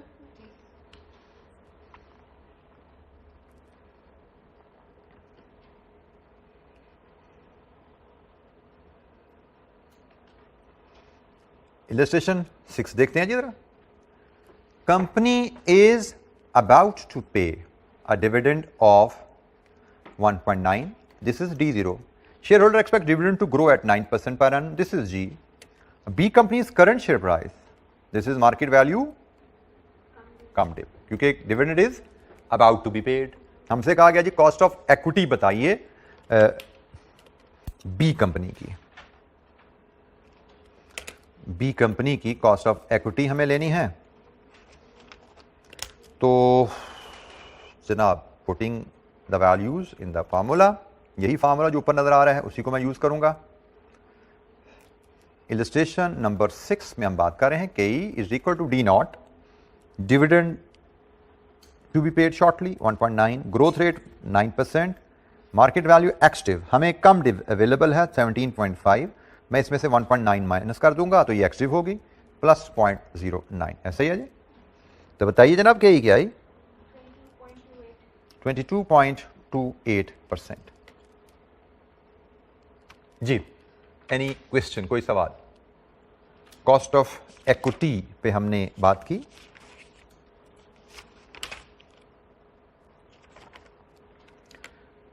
अच्छा जी, आज के लिए इतना ही। मजीद अभी डिस्कशन हमारी कॉस्ट ऑफ इक्विटी पे, जैसे हमने कहा we are just starting on cost of equity. Basic जो हमारी कॉस्ट ऑफ इक्विटी का ए बी हमने पढ़ा है, अभी ए बी सी बी मैं नहीं कहूँगा, अभी हमने पढ़ा। तो will carry on with our discussion on K E कल परसों और आने वाले कई दिन तक ये डिस्कशन चलती रहेगी। जब तक ये चैप्टर कंप्लीट नहीं होता हम के ई पे अपने लर्निंग जो है उसको ब्रॉड करते रहेंगे इंशाअल्लाह। ठीक है, तो आज के इतना ही, बाकी इंशाअल्लाह कल मुलाकात होगी। थैंक यू, अस्सलाम वालेकुम।